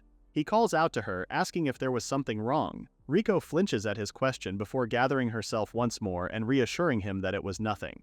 She tells him that she was only looking at the scenery of the city. Lyle doesn't seem to accept her answer, but he lets it slide. Lindo moves ahead and says that they should first go pay their respects to the Lord of Gardas. Time passes and the day eventually ends. Back in their accommodations, Lyle whines in dismay as he wonders what they were supposed to do now. He never expected for their party to be stopped right out of the gate. Lindo says that even he didn't think the people would reject them that clearly. After all, he didn't know the full details of what happened during the succession. Jack didn't think they wouldn't even allow them an audience with the Lord. Lyle agrees with him, thinking back on how they were driven away by the Lord's retainers. Upon reaching the gate, the guards apologized for making them come all that way. However, they tell the party that Noah, the Lord of Gardas, was unable to meet with anyone at the present. Lyle worriedly asks if the Lord was ill or something, informing the guards that they were messengers from the king. One of the guards only apologizes, saying that Noah carried too deep a wound in his heart. They apologize one more time before telling them to go home. Kinda wild of them to tell messengers from the king to go home when they don't even know why they're there. It could be a warning about a war for all they knew, and they just made them leave. Lyle is left completely dumbfounded. Back in their accommodations, Lyle wonders what the actual reason was since the guards couldn't even be bothered to tell them. Lindo says that finding out would be rather difficult judging by the way the retainers were acting. Lyle reluctantly agrees. Lyle says that maybe the contents of the letter would offer some sort of clue. So first, they needed to do something about it. Lindo says that if that was the case, the rest of the party shouldn't disturb Lyle's work. He tells the others to return to their rooms and get some rest. Lyle bids all of them goodbye for the night. Left alone, Lyle begins his work to restore the letter from the king. However, he's suddenly interrupted by a young voice asking if he was the envoy from His Majesty the King. Lyle turns around in surprise. Standing by the closed door was a young boy. He introduces himself as Armin, Lord Noah's son. Lyle comments that he had no idea Noah had a son. Sitting on the bed, Armin kicks up his feet, laughing at the surprise on Lyle's face. Internally, Lyle was rather concerned that he didn't hear Armin come into his room. But more importantly, he didn't know why Armin's was visiting him so suddenly. Getting back to business, Armin asks if Lyle wanted to deliver a letter to Noah. Lyle says yes, but Armin suddenly says that his task would be rather difficult. Lyle asks why it was so difficult to meet Lord Noah. Armin hesitates before saying that Noah has long been on the verge of being crushed by loneliness and a sense of loss. He explains that several years before he was born, Noah was caught up in the succession dispute. In the end, he was cast away to the remote frontier of Gardas, where he had no relatives. But in that land, he met Armin's mother and the woman who later on became the love of his life. However, with her pregnancy, the happiness Noah had finally found did not last long. During the woman's childbirth, a baby's crying echoed all throughout the room. The sheets are stained red with blood as the baby was set over the bed. Noah kneeling in front of a young Armin. The doctor tells Noah that although his son was safe, they weren't able to save his wife despite all their efforts. Noah sobs into his hands, asking why everything he loved kept slipping away from him. Hearing the full story, Lyle finally understood. The thing eating away at Noah's heart wasn't simply the fact that he lost the succession dispute, rather it was only the beginning. The real issue lied much, much deeper in his heart. Armin continues to say that to this very day Noah believed he was all alone. But that confused Lyle. He asks about Armin. Surely Noah had Armin by his side.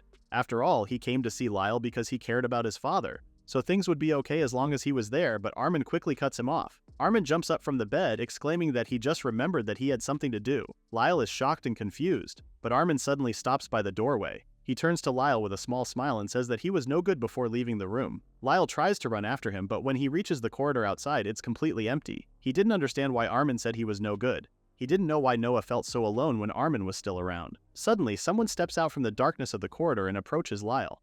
To his surprise, it was Rico. She reaches out and gives something to Lyle, saying that the boy from before had dropped it. Taking it from Rico, Lyle is surprised to see it was an old letter. Lyle is surprised to hear that Armin dropped it. The letter was badly worn. The addressee and the sender's names written on the envelope were both faded, and for some reason there seemed to be water stains. Focusing hard on the letter, Lyle is barely able to make out the words. It was a letter from Armin to his father. Retiring back to his room, Lyle finds himself sitting on the desk with the letters. There was still so much he didn't understand about Noah and Armin's letter. Speaking of Armin, there was something mysterious about him that kept on nagging at Lyle. He wasn't sure if he was really Noah's son. Lyle is quiet for a moment. He didn't know what to do with the two letters in hand. However, he did know that both the king and Armin shared the same wish.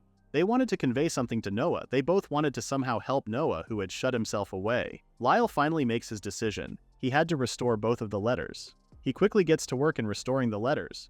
transferring the written text as they were into a new sheet of paper while making sure the ink was completely visible. Time quickly passed until he only had to wait for the ink to dry and his work would be done. However, as he waits, he wonders about the letter's contents. He wonders if he could truly trust the contents of Armin's letter. Time passed, and by morning, Lyle was back in front of the gate leading to the Lord's estate. The retainers repeat what they had told their party yesterday. They weren't allowing the king's envoy to meet with the Lord. Lyle tries to bargain with them to deliver the letter the king had entrusted to him, but the retainers turn him down again.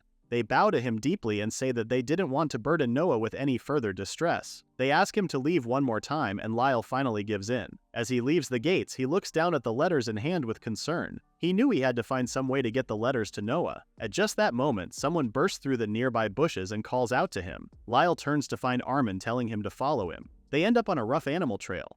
Armin only laughs, saying that it was a secret shortcut only he knew. Lyle is quiet as he continues to follow Armin. Eventually, Armin stops at a row of bushes and says that the path lead out into the mansion's garden. Lyle goes over the bushes. He finds himself in a large garden with small flowers carpeting the ground. At the very end of the garden was a man with his back turned. Armin says that he would leave the rest to Lyle before disappearing behind the bushes one more time. Lyle is quiet for a moment as the man remains still. He finally calls out to the man, asking if he was Lord Noah. The old man turns around, a cane in hand that helps him stay upright. He affirms that he was indeed Noah. Lyle quickly gets to his knees, apologizing for rudely seeking an audience without permission. Noah asks who he was. Lyle introduces himself, explaining that the king had ordered him to deliver a letter. Noah is rather surprised to hear that he had a letter from his brother. Lyle notices how empty Noah's eyes were. It was the look of a man who lost someone precious to him and has spent long years tormented by that sense of loss. There was surely a great hole in his heart. Keeping his head low, Lyle tells him that he had another letter addressed to Noah. Noah asks who the other letter was from, and Lyle holds out the other restored envelope. He hopes that it would fill even a part of the void in Noah and stir his emotions. The words in the letter was something he needed to hear. Lyle tells Noah to see for himself. Noah takes it from him with a hum.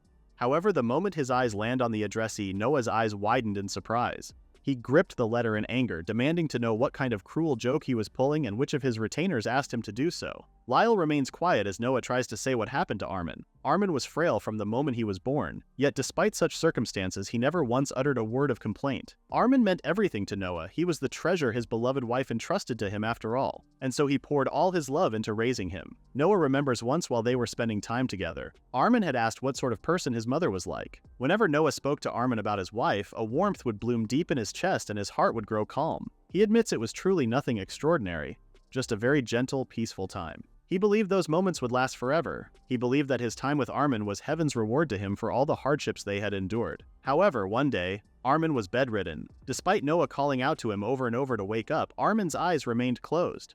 Noah sobbed, saying that Armin was the only one he had left now. If he lost Armin too, he didn't know what he would do. But Armin never woke up. Noah realized what had finally happened, and Armin's room remained quiet with his passing. In the present, Lyle says that he understood why Noah would think he was only playing some kind of joke. But Armin had entrusted the letter to him. Noah says that it was impossible. Lyle pleads with him to read the letter in his hand just that once. His hand trembling, Noah looks down at the letter before finally willing himself to move. He unseals the letter and begins to read Armin's words. He says that by the time he found the letter, something most likely happened, but he doesn't continue the thought. Armin says that there were still so many things he wanted to talk about with Noah the next day and the day after. So he prayed that what he was thinking never came to pass. He writes that Noah had always worked so hard for other people. When they first came there from the royal capital, it was for the sake of the people of the city. Then after that, for Armin's mother, who Noah had loved so dearly. And this time, it was for Armin himself. Noah was always doing his best for someone else, and Armin was getting worried that he might be getting exhausted. Armin was afraid that one day Noah wouldn't be able to endure things anymore and he would end up deeply hurt. Should the day come, Armin tells him to rely on the people around him. The people of Gardas were far more grateful to him than he realized. Just as deeply as Noah had cherished them, the people cherished him too. So Armin asks him to trust them and lean on them. As Armin wrote the letter, tears landed on the paper and left behind water stains. He forced himself to bid his father goodbye, if only for the moment. He adds that he would love him forever, before finally signing the letter with his name. In the present, Noah found himself kneeling on the garden's flower field, quietly crying. As he finished reading the letter, he hugs it close to his chest. Noah says that Lyle had brought him a letter from his late son. He knew it should be impossible, but he wasn't so old and worn that he would mistake his own son's handwriting. Noah said that he always cherished him dearly, but he was surprised that Armin had grown so much. He thought Armin must have suffered so much from his illness, but he was still worrying about his father even when he had already passed, tears still streaming from his face. Noah repeats Armin's words to himself on how he should rely on everyone around him. Lyle smiles at the peaceful look on Noah's face. Lyle tells Noah that even from the eyes of an outsider like him, everyone in Gardas truly cared about him. Lyle knew now that the reason the people tried to keep their party away was so that they wouldn't add even the slightest burden to Noah, who had already shut himself away. The beautifully maintained city and the people living their lives happily, all of it was something Noah built. Holding out the last letter, Lyle asks if Noah would also read the king's message to him.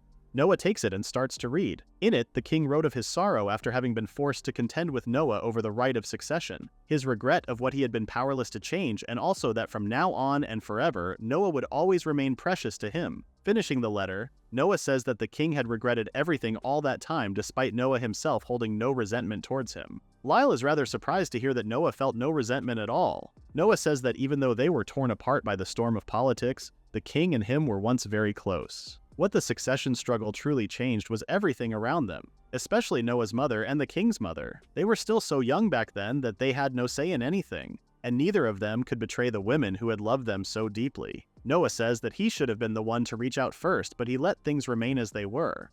When the king had learned that Armin passed away and that Noah was left alone, he asked Lyle to restore the letter and deliver it. For Noah, the king has always been his precious elder brother. Noah thanks Lyle. Just as Armin had said, Noah thinks he would try trusting the people precious to him. Lyle happily agrees before making his way out the garden. Unbeknownst to him, someone else came to visit Noah. A small child called out to his father before holding his hands. Armin knelt before Noah, saying that he was truly happy to be his child. Noah started to cry again before taking his child into his arms. As Armin disappeared, he expressed how much he loved him. Back in the royal capital, Lyle gave his report to the king. The king compliments him for a job well done. Lyle assures him it was nothing, and the king informs him that he would have his reward sent through a messenger at a later date. However, before Lyle could leave, he hears the king comment that he didn't think Lon's grandson would be the one to help him this time around. Apparently, Lon had also once helped restore the bond within the king's family. Lyle notes that he wasn't aware of that. On the topic of Lyle's family, the king remembers something. He asks if Shatz, Lyle's father, was doing well. Lyle's expression falls at the question.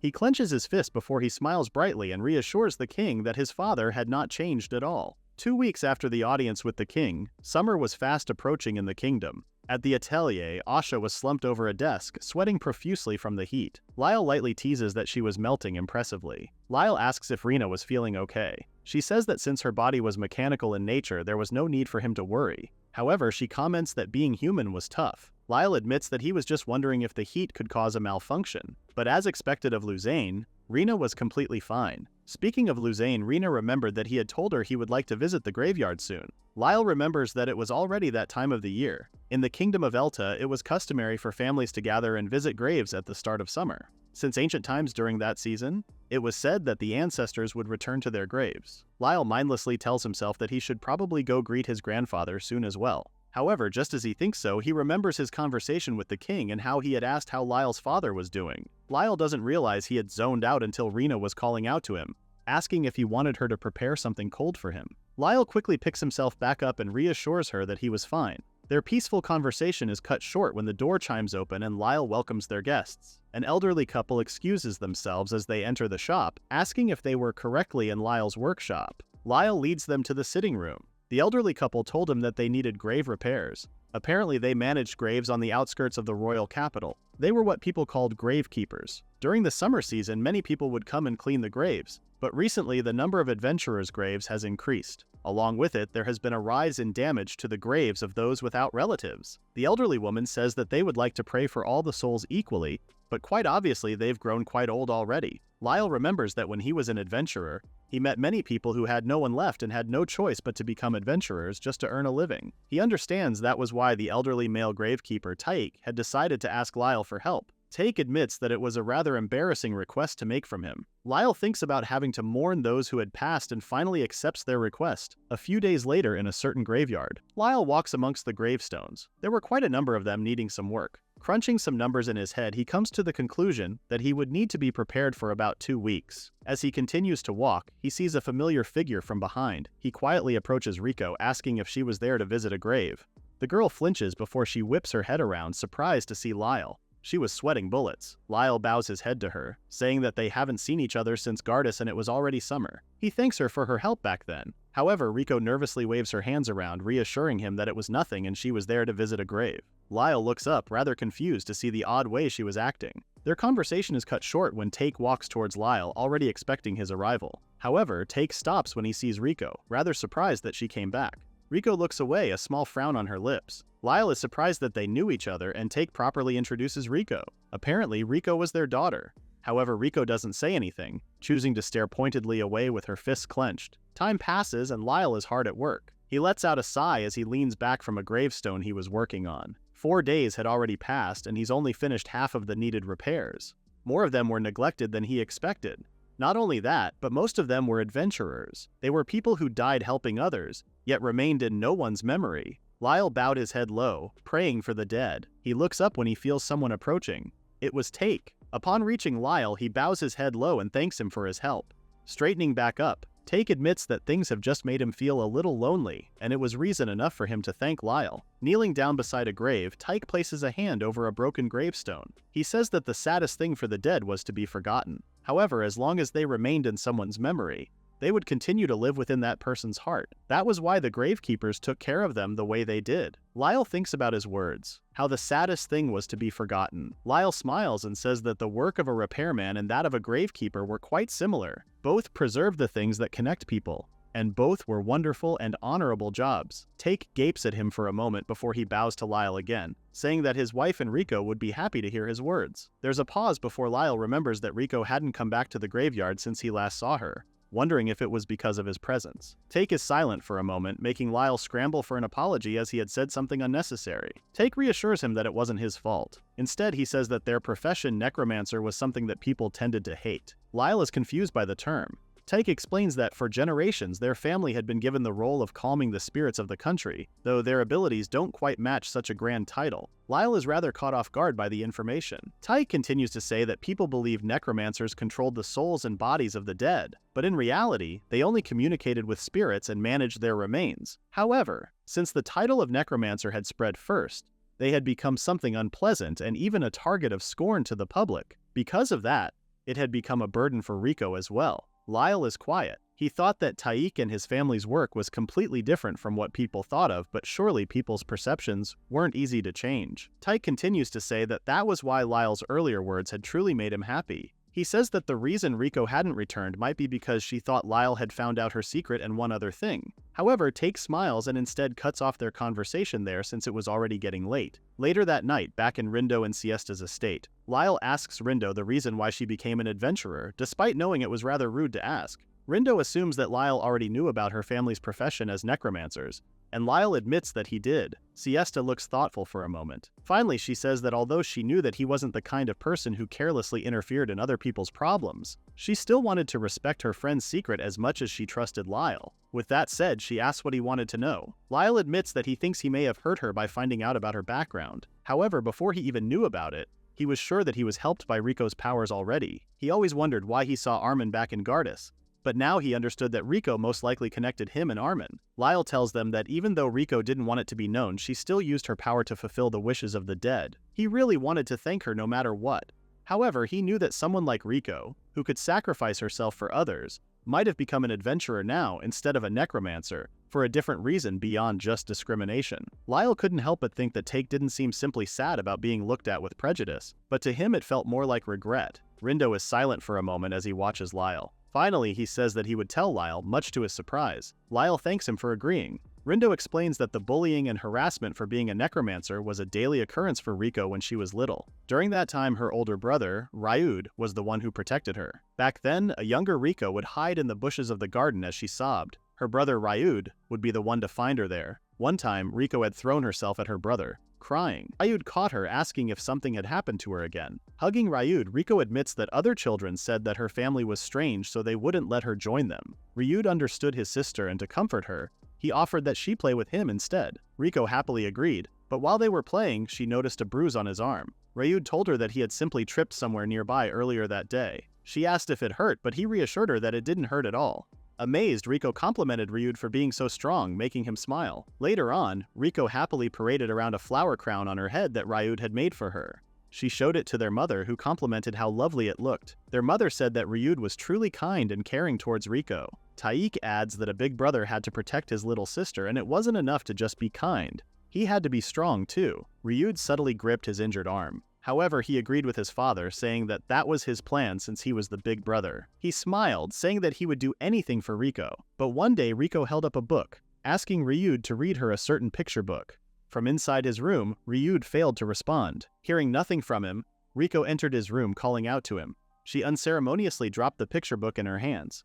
Lying just a few feet away from the door was Ryud, curled into a ball on the ground. Back in the present, Lindo tells Lyle that Ryud had taken his own life. Siesta adds that Ryud himself was also being bullied because of their family business. It seemed that his mind reached its limit from worrying about his parents, who placed their hopes on him and his younger sister. Lyle slowly comes to the realization that that was why Riko was acting oddly. Later on, back in the graveyard, Lyle kneeled before a certain gravestone. It was Ryud's. He says that because of Ryud, who had helped Riko in the past, Lyle was able to meet with Armin. He's silent for a moment. He couldn't help but think that his feelings of gratitude to Riko for letting him meet Armin might have only ended up hurting her. He clenched his fists over his lap. Lyle was starting to wonder if getting involved any further than he had could end up hurting her again more than how he already had. However, his thoughts are interrupted by a sudden voice begging for help. The voice says that at the rate things were going, something terrible would happen. Lyle looked around, looking for the source of the voice. His eyes scanned the graveyard, but no one was there. However, he knew he clearly heard a voice. Just then it speaks again, begging for help.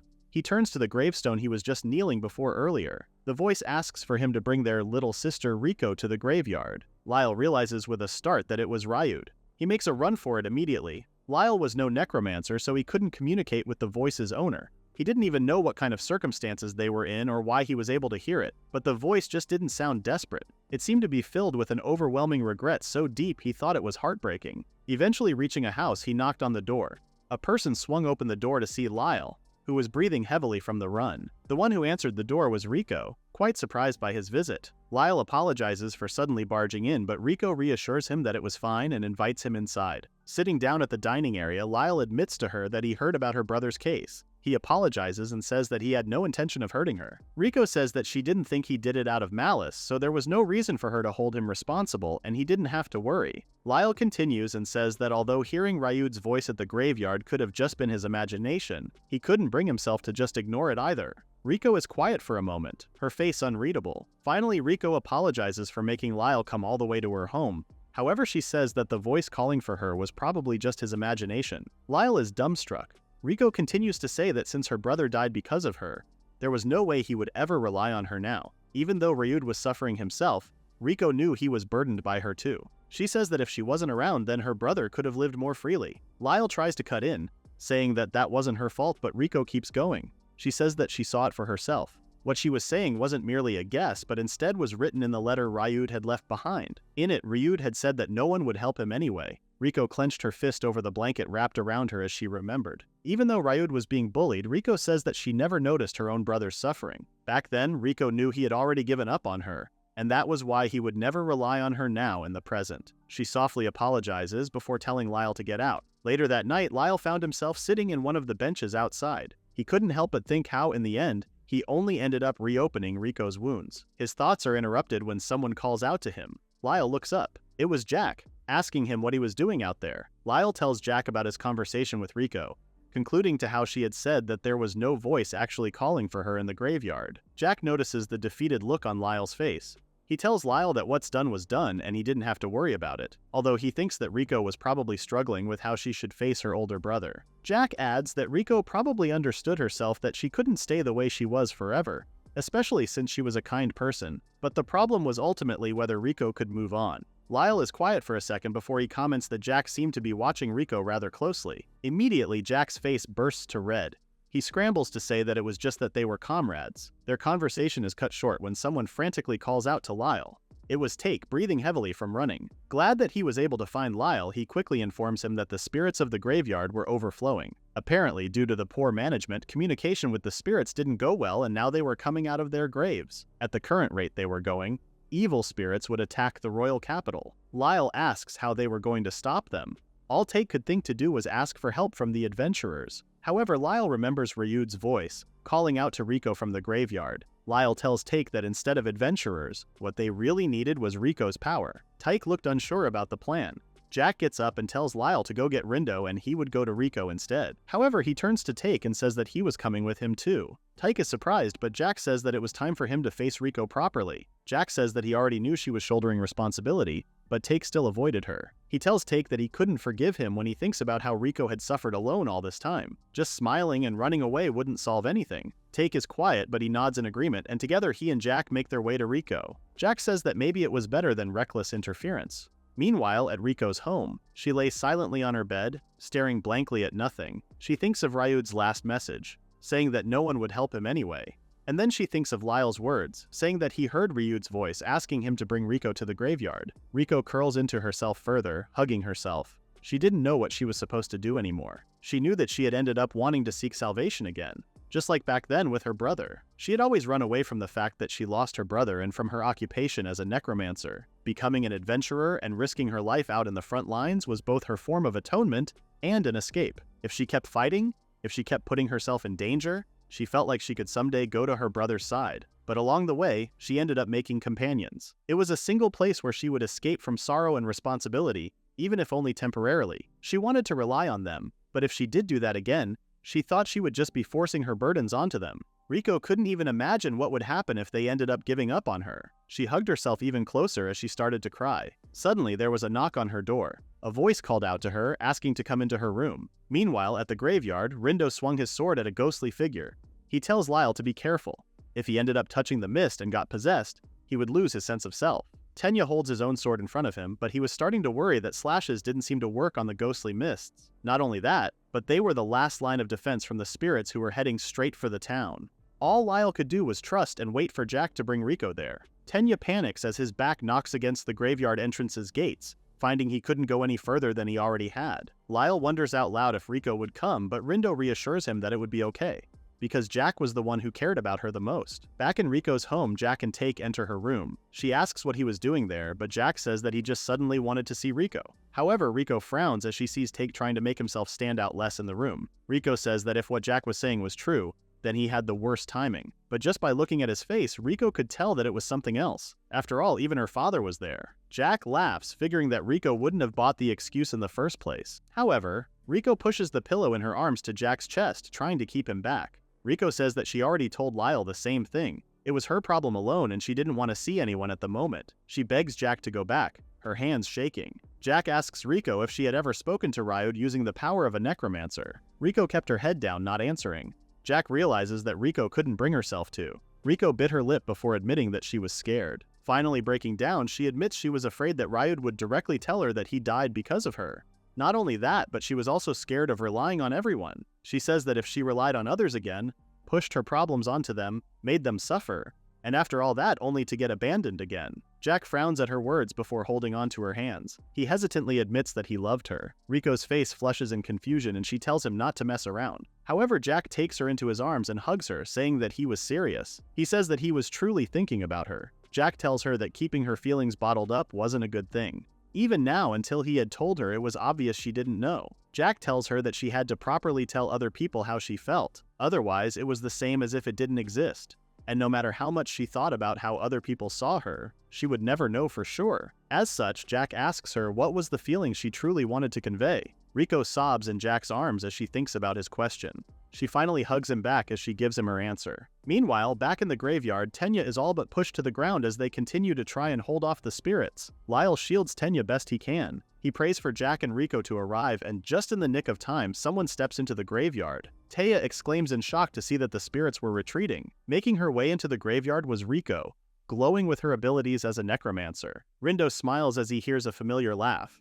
From behind Riko, Jack pokes out his head, apologizing for being a little late. Upon reaching the other group, Riko bows low to Lyle, apologizing for driving him off earlier that day from her house. Lyle reassures her that it was fine, but Riko says that she had a request, much to his shock. Riko says that from that point forward she was going to calm the spirits and Lyle needed to follow behind her. They do as she says. With Riko leading the way forward, she whispers to the spirits that the living still remembered all of them, so they were allowed to rest easy. As she uses her abilities, Riko thinks about what she had newly learned, to heal the raging spirits' hearts, telling them they weren't alone, and to face what they had turned away from directly. Lyle gapes in awe at the gentle light coming from Riko. Even to his eyes as a living person, he couldn't help but think it was incredibly beautiful. As Riko focuses on helping the spirits, she calls out to Lyle, telling them that they would be able to finish repairing the gravestones in a little while. But she cuts herself off in a panic as she notices a spirit lurking by Lyle's foot. She orders for him to run away, but Lyle flinches in shock, not prepared for the sudden shift. He looked down to realize he was surrounded by stray spirits, one of them already holding on to him. The spirit gripping him stares at him, and in an instant Lyle feels a horrible feeling coming over him. He holds a hand to his mouth in a panic. He collapses to his knees, unable to breathe properly. Tears quickly come to his eyes, and before he knows it, he's crying. His eyes close unwillingly, and he collapses to the ground, unaware of Riko calling out to him. Lyle's consciousness slips, and suddenly he sees his grandfather lying on his deathbed. Lon mindlessly talks to himself, saying that in the end his life was full of nothing but mistakes. He seemed to be unaware of a younger Lyle crying by his bedside. Lyle calls out to him in concern, but Lon doesn't seem to notice him. Instead, he says that maybe there was no meaning to his life after all. Lyle tells him that that wasn't true, but Lon doesn't respond. His eyes are closed, an almost resigned smile on his lips. Lyle realizes that his grandfather was no more. He takes Lon's calloused hand into his smaller ones. Sobbing, the younger Lyle swears to become a repairman and inherit his feelings, so he didn't have to say things like that anymore. In the waking world, Lindo runs up to Lyle, calling out to him over and over. Riko stands a few feet away, her face frozen into shock. Placing 2 fingers to Lyle's neck, Lindo worries that Lyle's pulse is getting weak. Riko's thoughts were steadily spiraling out of control as she watched Lindo and Tenya worry over Lyle's limp body. She falls to her knees as she apologizes over and over to everyone. She tells herself that she couldn't save anyone and she was no good because all she's done thus far was running away. She snapped out of her thoughts when Jack grips her shoulders, reminding her not to lose hope. Riko sobs to him that she couldn't because she wasn't good enough. Jack reassures her that she wasn't not good enough even if she was just alone. However, suddenly a voice tells Riko that everything is going to be okay. Riko freezes.